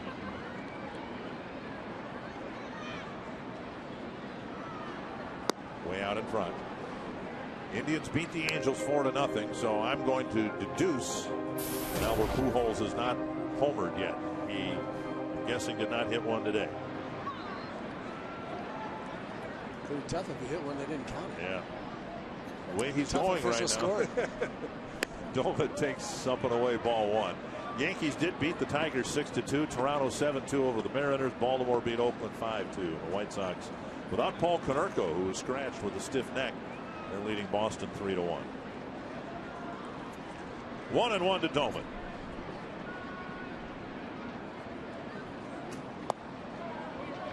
Two and 1. You were talking about Harmon and 2-0 counts. He and Tony Oliva for another one on that club. When the mark of great hitters really is getting counts in their favor and not missing. You know, when they get a pitch 2-0 and 3-1, they get a pitch that they're looking for. They're really good hitters for the most part. They don't miss ones. Doman with a good count to hit in, but he swings and misses 2-2. And that's the other thing right there. When you get into a count that's in your favor, you're looking for your pitch, and you have to have the discipline to lay off it if it's not. And there's a good example of not doing exactly what he wanted to. He's looking for a fastball, not a changeup on the outside corner there. You got to take that pitch and then battle with 2 strikes, or get to 3-1 in that case. When you hear or read players, coaches, or managers saying, hey, we're just trying to do too much right now, that's the situation you're talking about, right? It's 2-1. You're looking to, get that big hit to, produce that 2-out run, but you end up swinging at a pitcher's pitch. Exactly right. You're trying to hit the ball long to right field instead of getting a ball that you can hit hard someplace, any place to get that run in. This one to right center field. Dyson has blazing speed, but he won't get there. Doman drops a double onto the warning track. Morneau scores, and it's 7-3. That ball was in the air a long time, and Dyson got to the warning track and then seemed to pull up. Well, here's the thing that we talked about a little bit earlier. Here's a breaking ball that Doman gets out in front of and hits a fly ball. Dyson playing over in left center field for the left-hand hitting Doman, and the ball fooled him a little bit, but he just had so far to go. And what I don't understand is if you're gonna play to the left side of center field against left-hand hitter because you think he's going to hit it that way, then you can't be throwing him breaking balls, and especially with 2 strikes. Guy trying to guard the plate, looking for a fastball, and he's going to be out in front of any breaking ball. I really question. I love playing defense aggressively, positioning aggressively for where you think a guy's going to hit the ball, but it's got to coordinate with how you pitch him. And you can't play a guy around to left and throw him off-speed stuff. That doesn't work. 1 strike to Plouffe, who fouled the first pitch back. And now down and away, 1-1. How big of a run that is remains to be seen, of course, but the Twins push the lead back to 4. I'm going to tell you right now, that's a big run. It's a very big run. Morneau's double. And Doman with 2 outs drove him in with a double of his own.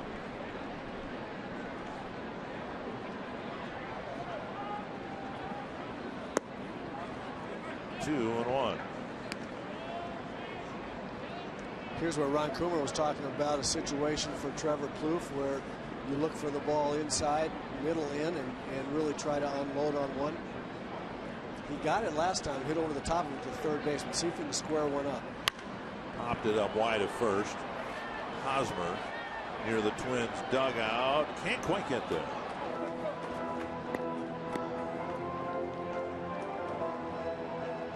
There's the kind of situation we were talking about. When you get a ball in the middle of the plate against a guy like Adcock, who's got a good fastball and he's displayed a really good breaking ball, it's given the Twins players some trouble.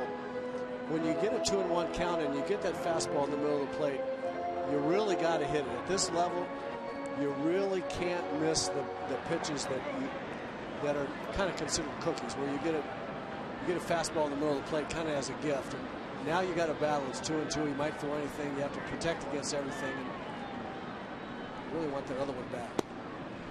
And now full count. First base open. KCA will hit next. Well, Adcock has done a good job here today, and he's also been groomed as a starter in Omaha, really giving the Royals a big lift when he entered the game in the third. Now here he is throwing pitches in the seventh.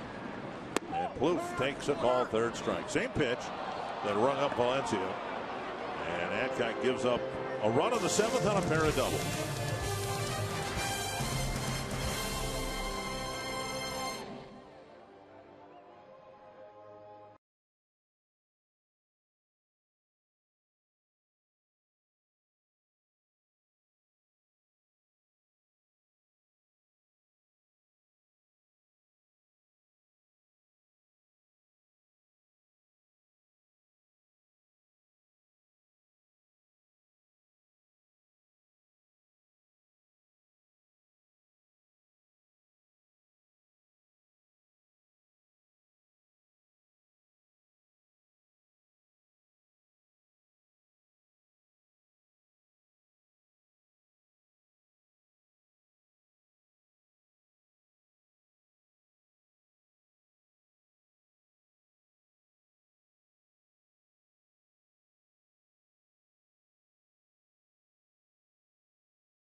And this copyrighted telecast is presented by the authority of the Minnesota Twins and may not be reproduced or retransmitted in any form.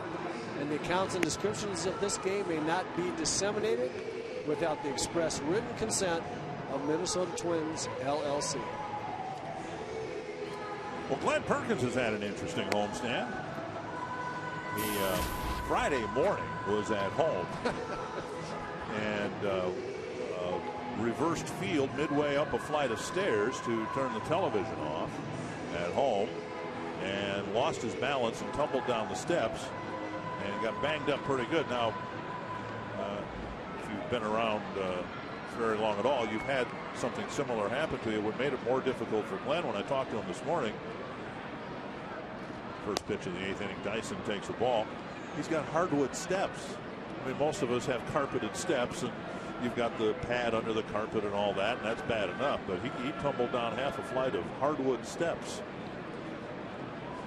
I'm not sure I would have admitted that, and I certainly would not have tweeted about it. Hey, I had something similar happen to me this winter. You know, it happens. And he was not available on Friday. Here's a bunt back to Perkins, and we'll take all of those we can get. Dyson tried to bunt his way aboard, an easy first out. Glenn Perkins coming in with 95, 96, 97 mile an hour gas. It's great to have him in the eighth inning and have his arm healthy again. That's a hard pitch to bunt on the ground right there. One gone. Here's Chris Getz. And there's ball one. Getz 0 for 3. Two grounders to second. A line drive to Plouffe in right. Here's one of the great matchup opportunities manager Ron Gardner has, having three left-handers in a row come up and have a guy like Glenn Perkins come in. He should just be able to punish these left-handers, get through the eighth inning.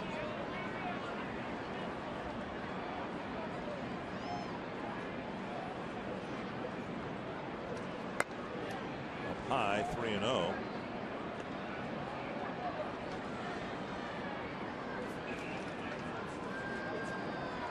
Getz and then Gordon. My goodness. 4-pitch walk.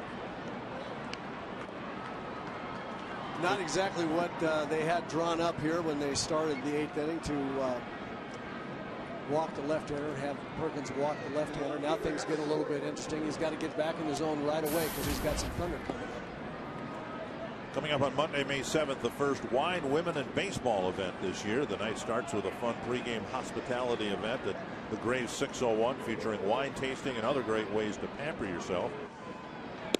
There is strike one. Then off to Target Field to watch the Twins and the Angels. There is some availability for next week's Wine, Women, and Baseball event presented by Dove Chocolate and Park Nicollet. Call 833-TWINS or visit twinsbaseball.com to find out more. So I guess in a sense it's wine, women, baseball, and chocolate.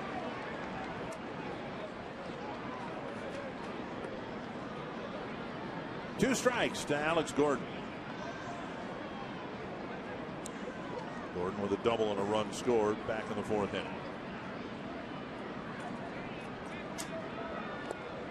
It's dig by Mauer, 2-2. Would be 1-2. And Perkins not quite sharp with the breaking ball yet in this outing. Looks like he's throwing hard. A good fastball, but his release point on his breaking ball not quite there yet. He's going to try it again. If he throws it where he wants to, he'll get Gordon out right here. He'll swing and miss it, so he throws it where he wants to. Well, a check swing dribbler to Morneau, and he'll go to the bag, and Getz will go to second base. Or he'll get a check swing dribbler.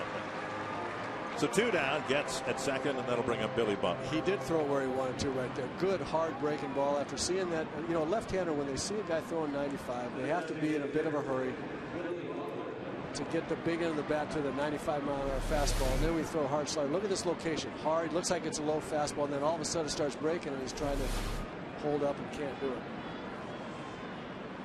Good stuff. Butler with a line out and a pair of singles. Missing low.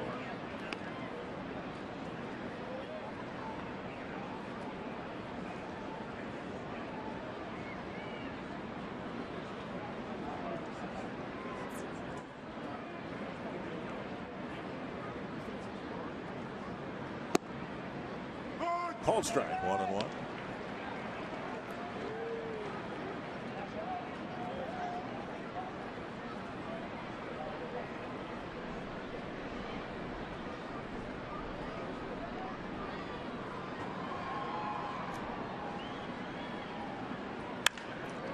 Solid stroke to left, another base hit. Getz will be held at third.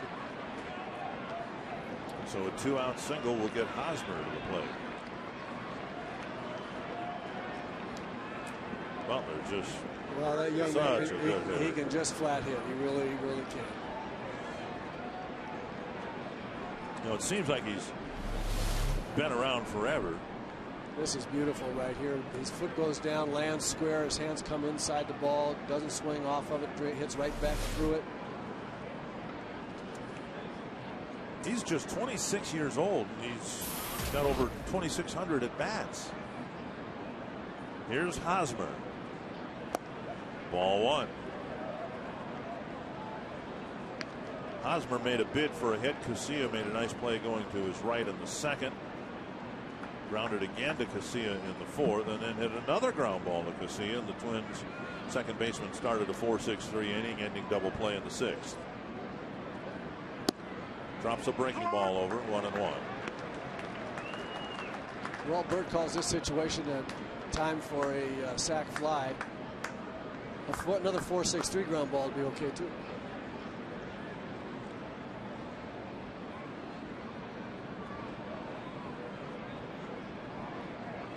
Fouled back, and Hosmer tried to hook one over the wall and right. Mid-90s fastball, and Perkins turned it into strike two.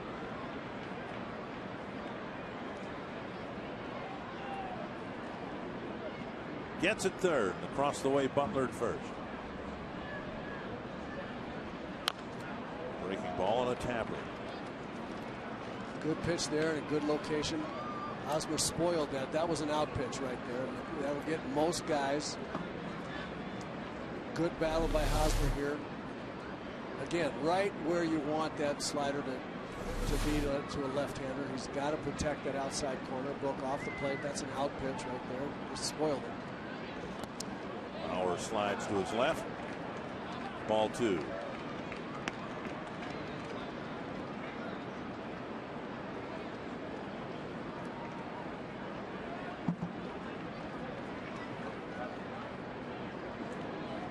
Slow start for Hosmer, but he does have 5 home runs.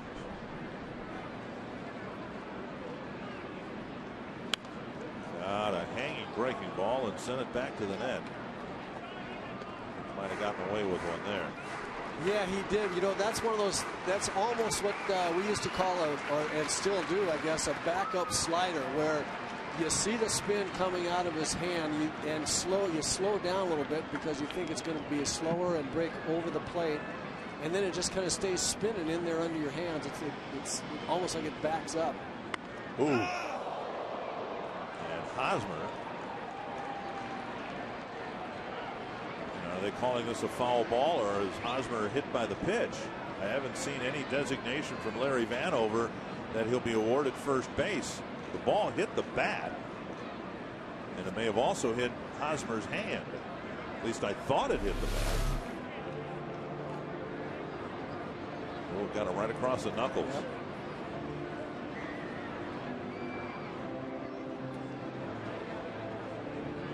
It did hit him on the hand. But now Butler is staying at first base. I don't know that they're going to award him first base. No, I think it was ruled a foul ball.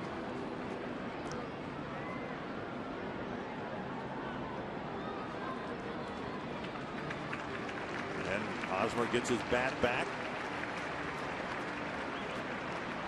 You know, there is an old saying that hands are part of the bat, but that's only true in a situation like that where it looks like there's an attempted swing. You can get hit in the hand with your hand on the bat and be awarded first base. So it is not automatic. Your hands aren't always just automatically part of the bat. It really is up to the umpire there to decide if you had some intent to start to swing at it and then got hit in the hand because of that intent. That can be a foul ball, which is what I think what we have here. That slider will get him down. Wow. Under his chin again, and Perkins erratic with his control. He's thrown 22 pitches, just a dozen strikes, and the runner at third is on because of a walk. The runner at first, Butler, is on because Perkins fell behind him. Now Morneau will play behind Butler, and a full count to Hosmer. And Perkins gets him to chase the slider and ends the inning. So a threat, no damage done. Bottom of the 8th, and the Twins up by 4.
end when the Twins get those 3 outs. We've got our post-game show. It's Twins Live, presented by CenturyLink.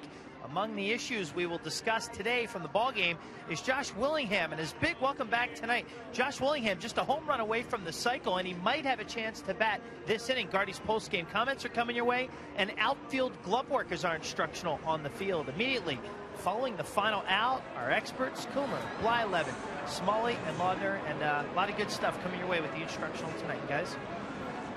All right, Robbie, thank you very much. I don't want a bottom of the ninth. Do you today? We're not going to have a bottom. Okay, well, then for Willingham to have a chance to complete the cycle, the Twins need to get a couple of base runners. KCA runs up the batter's box and takes ball 1. Rushie's made 3 third outs in the inning today. Now let's get him leading off and get him excited here. As Guardy would say, get him running around out there.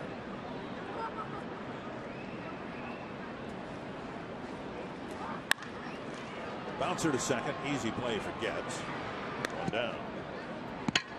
So Span and Carroll. Then the Twins need to play through the Mauer plate appearance here in the 8th to get Willingham a chance at hitting the home run for the cycle. Nate Adcock really doing a great job for the Royals. You see Matt Capps warming up in the Twins bullpen, but Adcock saving this Royal bullpen. And Yost talked about the rain out yesterday. Of course, the Royals want to play the game. The Twins wanted to play the game, but Ned Yost said it would really give the Royal bullpen a break. And now Adcock, in a different way, has given the bullpen a break. He wasn't even with the team when this series started. Chan had a short start, and it looks like the Royals might be able to get through this game using just 2 pitches. Ned Yost is loving this young man right here. You're right, for what he's done. We look at his line right here, 4 2/3 so far, only 1 earned run, but to pitch the 5 innings that he's going to go on the ground to Escobar, 2 down, is something that Ned Yost probably didn't dare expect or hope for, but he got it from this young man. Good job. Carroll has reached twice, 1 for 3 with a walk, a run scored.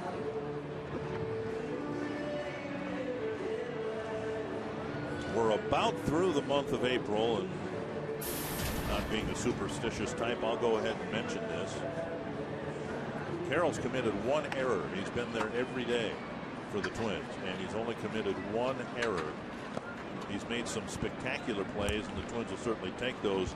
But what he's done to stabilize the middle of this infield has been quite a departure from what we saw last year. No question that is true. He's been as important as anybody out there on the field, and maybe, well, we'll leave it at as important. But your shortstop has got to catch the ball, and that's just the way it is in the big leagues today. And the Twins have not felt comfortable for a little while here, a couple years, and they feel very, very comfortable now with this little guy out there playing short. He's done a great job. 2-0 to Carroll. 3-0. And he's done a great job at this too. He takes a lot of pitches. He doesn't swing at those pitches that are pitcher's pitches. So he gets the pitcher working, gets Joe up. He's walked an awful lot ahead of Joe, which is it's kind of a contradiction in your mind. You wouldn't think that you would walk a guy that's hitting 220 something as many times as he has walked, but it's because he works. He works hard at it every at bat. How about the smaller strike zone? That might have something. Yeah, I mean, I think, but you know what? You're in the big leagues. You're pitching. You got to be able to. I mean, it's not like he's 2'6". I mean, right. you got to be able to throw to a guy Jamie Carroll's size. So Carroll draws his second walk of the ball game. Now he's the team leader in bases on balls. Mauer coming to the plate, looking for his second hit and hoping to give Willingham one more chance to complete the cycle. Mauer singled in a run in the first inning. Since then, a fly ball, a ground ball double play, and another fly ball to center. They've both gone to deep center, but not to the warning track, and Pena will go to the mound. Here's a good trip to the mound by Pena. walked Jamie Carroll. He's pitched a whale of a game, this young man, Nate Adcock, and he got 2 quick outs and then walked Jamie Carroll on 5 pitches and goes ball 1 to Joe. And Pena goes back out there and says, come on now, let's get yourself back in the zone. You're pitching great. You've got good stuff. You can get this guy out. I don't care if his name is Maurer. You're not going to get him out by throwing balls, so let's get back in the strike zone and finish this thing off. It's a good trip. It's a little pep talk.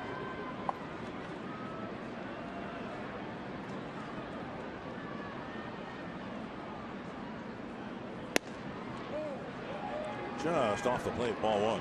Now here's something interesting, I think. Joe made an out on a 3-1 pitch that was on the outside corner last time trying to pull the ball. Now he's 2-0. Joe's got to decide right now what he wants to do. If he wants to pull the ball, he's got to look for the ball in and take anything outside. If he's worried about outside, then go to left. 2-1. They're keeping the ball away from him. So in this situation, for me, I always wanted 2-0. I wanted to pull the ball. I wanted to get something I could drive to my pull field. But they're working Joe outside. He's good hitting the ball the other way, and it'd be perfectly acceptable for Joe to get ahead in the count and say, okay, I'm going to look for the ball middle away and drive the ball to left center or down the left field line. Perfectly acceptable. But you have to be sure. You have to commit to a plan. Down and away, 3-1. Again, Willingham in the on-deck circle. So now in 2 at-bats, he's seen 8 or 9 pitches outside. For me, 3-1, I get up on the plate and I try to make the ball be middle in and pull the ball. Joe, not as comfortable. So if he doesn't want to pull the ball, if he thinks they're going to pitch him away, then drive the ball the other way, but don't get caught in between. Fouled away, 3-2.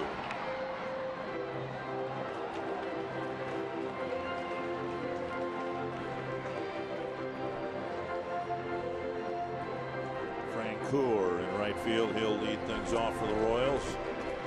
Mustakas and Pena very likely facing Matt Capps, who has not had a save opportunity in this homestand. 3-2 to Maurer. Carroll will take off. And Maurer takes ball 4, and here comes Josh Willingham. He is our Jimmy John's delivery of the game. He may have taken care of that in the first inning. Yeah, this was a big delivery right here. The first really big hit for the Twins to start a big inning that they've had in a long time, maybe this season. And then he just rocketed one off the wall his next time up, gets a base hit through the hole. Then Mustakas makes a good play on, but can't throw him out. And he's up there with a chance to win, hit for the cycle, and I have a call. Inside ball 1. You think he's going to do it? I had to get it in there. I told you early on after you hit the double and the triple that I didn't want the home run to come until he had men on base. He's seen this guy once already, at least once. Yep. He's looking for the ball in. He can pull the ball very effectively. I got a call. He just had a little baby boy. All the stars are aligned. Throw him a strike. 2-0. Well, at some point, though, you got to wonder, too, about Adcock and whether he's run out of gas. Dave Island is going to come out to the mound here. Well, that's one of the reasons why I jumped up there with the call. I think the young man is a little bit out of gas and trying to get him through this inning. But I think Willingham really has the advantage here. Hadavi warming up. As much as a hitter can have the advantage. I mean, pitchers win most of the time, but here we got a good hitter who's seen him once. The pitcher's getting tired. He's 2-0. Kadair, the last Twin to hit for a cycle, and you did it about 5 weeks after Jason Kubel hit for the cycle earlier in the 2009 season. Fastball middle in. That's what we're looking for. Too far in. 3-0 with Morneau on deck.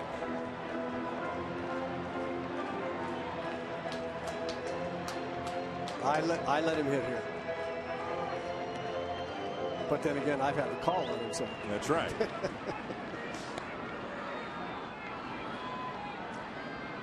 Three and 0 to Willingham. But if I'm Gardy, I let him hit. If I'm the manager, I let him hit.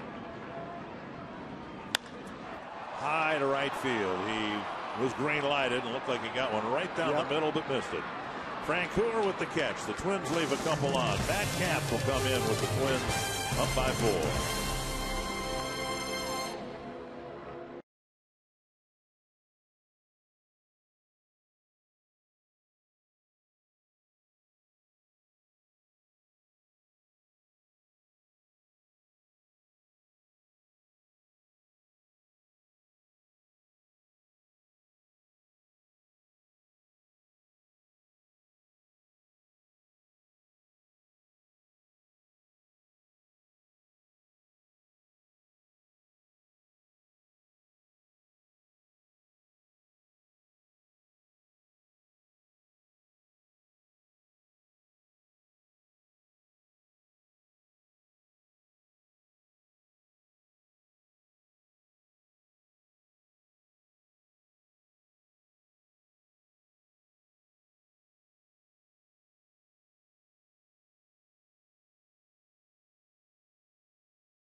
Well, Josh Willingham with 3 hits and a good day at the plate, driving in some runs. The Twins glad to have him back in the lineup. And the Royals will send up Jeff Francoeur, Mike Moustakas, and Brian Pena with Matt Capps on the mound. And Dick, if, as we look at Matt Capps' record and performance so far this year, if and when the Twins hold on to win this game, as the Royals did it with defense, I think won the game with defense on Friday night, the Twins have won it with defense. In addition to that clutch hitting, getting the hits with turning them into big innings here is obviously important. But Denard Span's throw out at third, and then the 2 big double plays, I think, is what we will look back to and say the Twins played their kind of baseball today. Saw Cleve Thomas into the ball game to provide a little more defense in right field. 2-0 now to Francoeur. And a strike.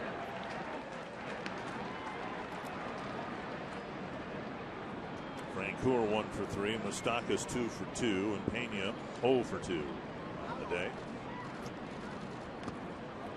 3-1.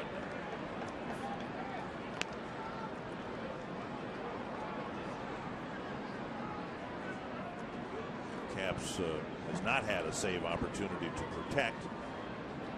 This is not one here with the lead being 4 runs.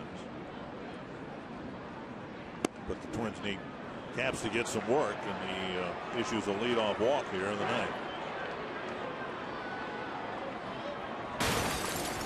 Coors Light cold hard blast and a long one to right field for Mike Moustakas.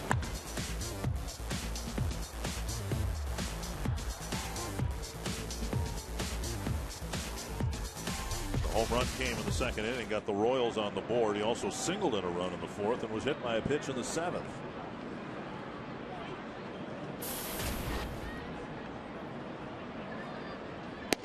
Right down the middle.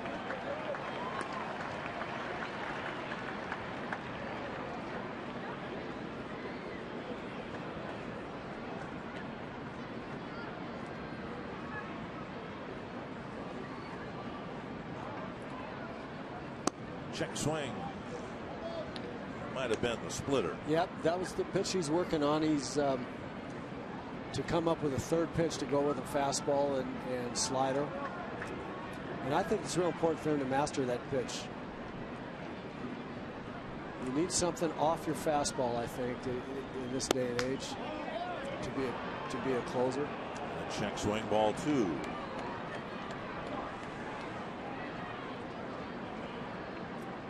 We saw Joe Nathan have, he has a change up, but his 3 pitches were hard fastball and then 2 speeds of breakable. He had a slider and a curve. I think you need 3 pitches now. Metcalf's working on a splitter. Stock has got one up, and he fouled it back to the net. 2-2. Yeah, Matt's going to come right at you. There's not a whole lot of trickery except for that splitter. Cody Ross talked about that when he hit the big home run against Caps in the 9th inning in the series and homestand opener. He said he had faced Caps before. He knew what kind of guy he is. He's just going to come right at you. And Ross put a good swing on a pitch down and away. Cap said he threw it right where he wanted to and hit it to the opposite field. This one driven to left. And Willingham goes to his knees, makes the catch, 1 away. Josh got a real nice jump on that ball. Didn't hesitate, came charging in. It was really his first 2 steps that got him to that ball. That was a good play. The ball hit right at you is a tough play for an outfielder. This ball elevated, and Moustakas goes with it really well. But you can see right there, Josh never really hesitated. He came in, good concentration, stay right with it. But the most important thing there was he saw it early and committed aggressively to charging that ball. Brian Pena. This one down the middle of strike. You're right about that ball Cody Ross hit, though. That was a good pitch. And you don't figure a right-handed hitter is going to hit the ball out to right field and target field. Sometimes you just have to give credit to the hitter. You threw a good pitch, and he just hit it. Check swing, and Mauer gets, he just took a terrible foul tip there.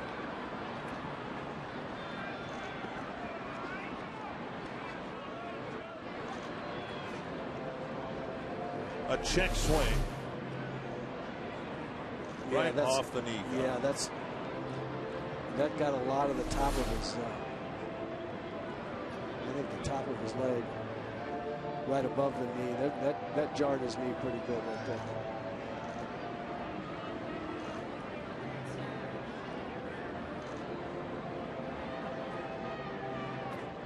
Well, I hope you didn't want a cold beverage on the plane. All the ice on the plane will be used to pack Mauer's left knee. Well, you know what? I'm happy to sacrifice that for Joe's knee.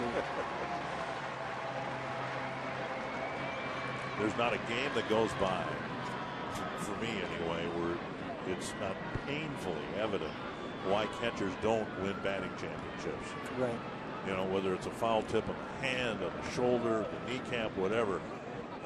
It's, you know, Joe's an extraordinary talent to do something 3 times that no other American League catcher's ever done. And only 1 National League catcher. Yeah. It is remarkable. 2 strikes to Pena.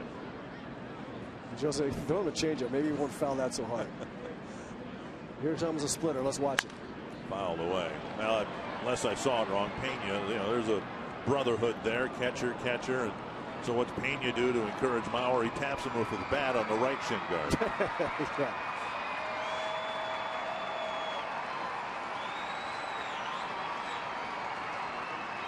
Well, the fans haven't had a whole lot to hoot about here at Target Field this year with just 2 home wins. They'd like to think they're 1 good pitch and then 1 more at bat away from celebrating a Twins win. Well, 1 good pitch could give us a couple too. So that's true. Like a 1 hopper to Lexi. Missed inside. 2-2.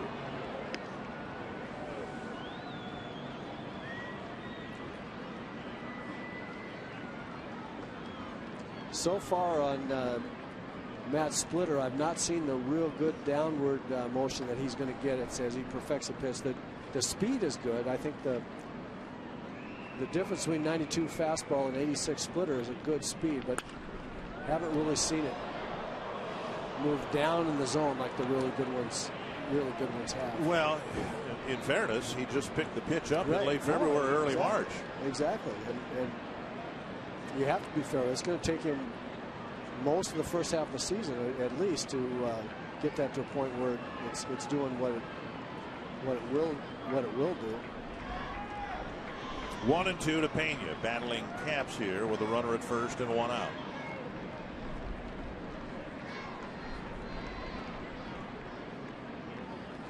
That was about 3 feet in front of the plate. And Francoeur early scampers to second.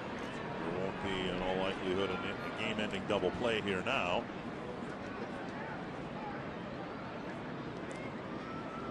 There was a splitter again, and that's pretty typical right there of a guy learning the splitter. You hold on to it a little long and throw it right in the dirt.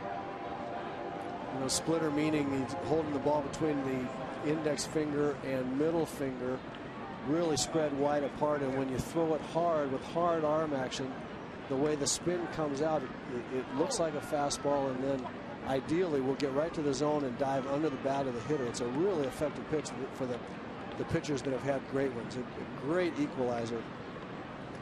You know, a lot of areas. I hope Matt can continue to get that better and better.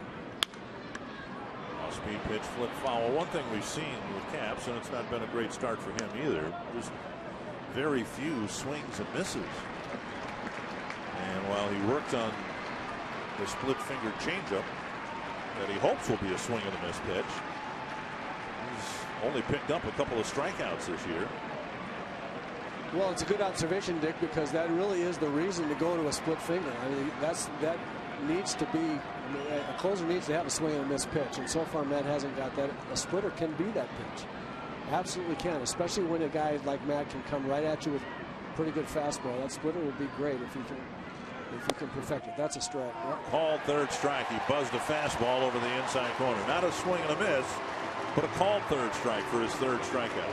And that's where Matt can get strikeouts, by working back and on both sides of the plate and then sneaking one in there and having it come back on the corner. That's a nice pitch.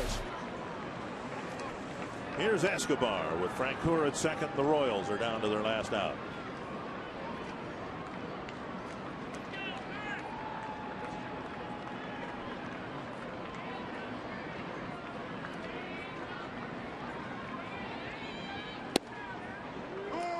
Strike one.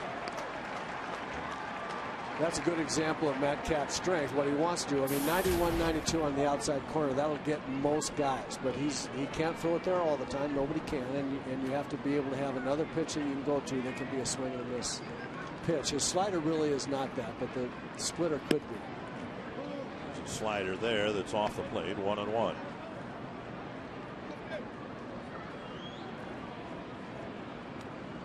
Pitches for Caps in a non-save situation. 11 strikes. The runner at second, Francoeur, reached with a 5-pitch walk. And there's a little flare right center field, and KCA can't make the play. Francoeur will score, and the game is alive. And it's a 3-run lead. Good play by KCA, who gave a laid-out attempt in short right field. Yeah, terrific effort. One of the toughest plays for an infielder to make. The ball right directly over your head. You have to turn around, drop step, run straight back, and then try to backhand the ball with the ball drifting. What a great effort by Lexi. Gave it all he had. Just couldn't quite get there. Gerard Dyson will hit. 0 for 3. Deep fly ball to right, ground ball to short. He tried to bunt his way on against Glenn Perkins and hit it on the fly back to the pitcher. Strike one. And again, Danny Valencia way in on the grass with the score 7-4. You still don't want to give up a single. You want to take away one of this guy's best weapons. So you'll give up the possibility he might slap one by you to absolutely take away the bunt and give him a free one. One strike to Dyson. Strike two. So it's like the Caps have said, all right, enough fooling around here. I'm going to paint the corners with my fastball and try to get us off the field. Hit the inside corner and then the outside corner. Close enough to it. Yuniesky Betancourt will pinch hit if given a chance.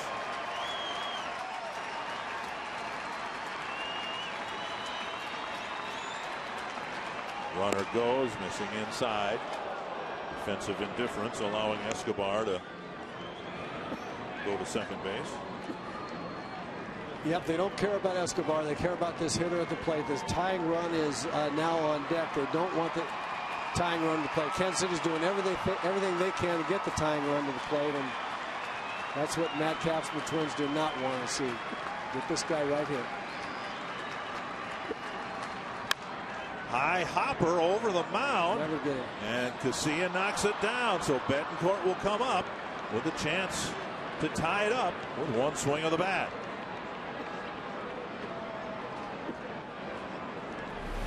So a chopper for an infield hit. Yeah, as soon as that ball was going to bounce a second time, there was no chance. Even if it weren't up the middle, it would have been a very tough play. Even at the, if you just make the middle infielders move a little bit with this guy's speed, it would be a tough play. The Royals are 0 for 7 pinch hitting this year. Betancourt's 0 for 1.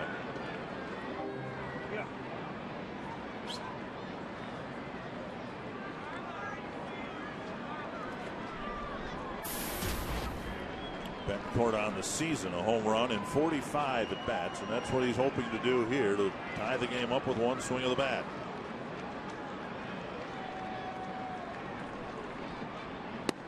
And he takes a fastball down the middle, strike one. What he most wants to do is get on base somehow, drive in one run, get on base, bring Alex Gordon to the plate. That's his job right here. Get a ball that you can handle, that you can hit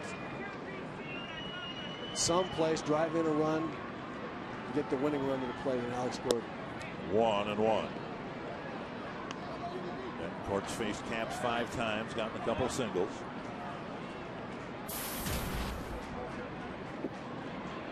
In his career, just 1 for 9 off the bench.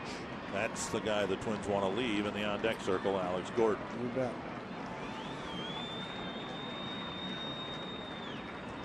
First goes, it's a pitch up and away.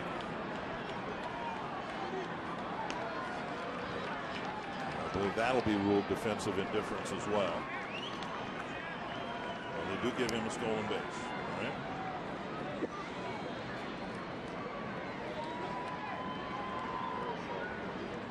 Two and one to Betancourt.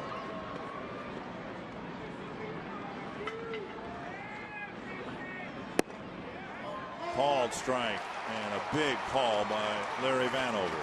Betancourt didn't like it at all. He thought it was outside and maybe high too. It was certainly at the upper limit of the zone. Looked to me like it could have been called a strike. Yeah, close. Catcher might have gotten him that strike. Mauer snapped his glove down just a little bit. 2-2 to Betancourt. Pitch number 30 for Caps.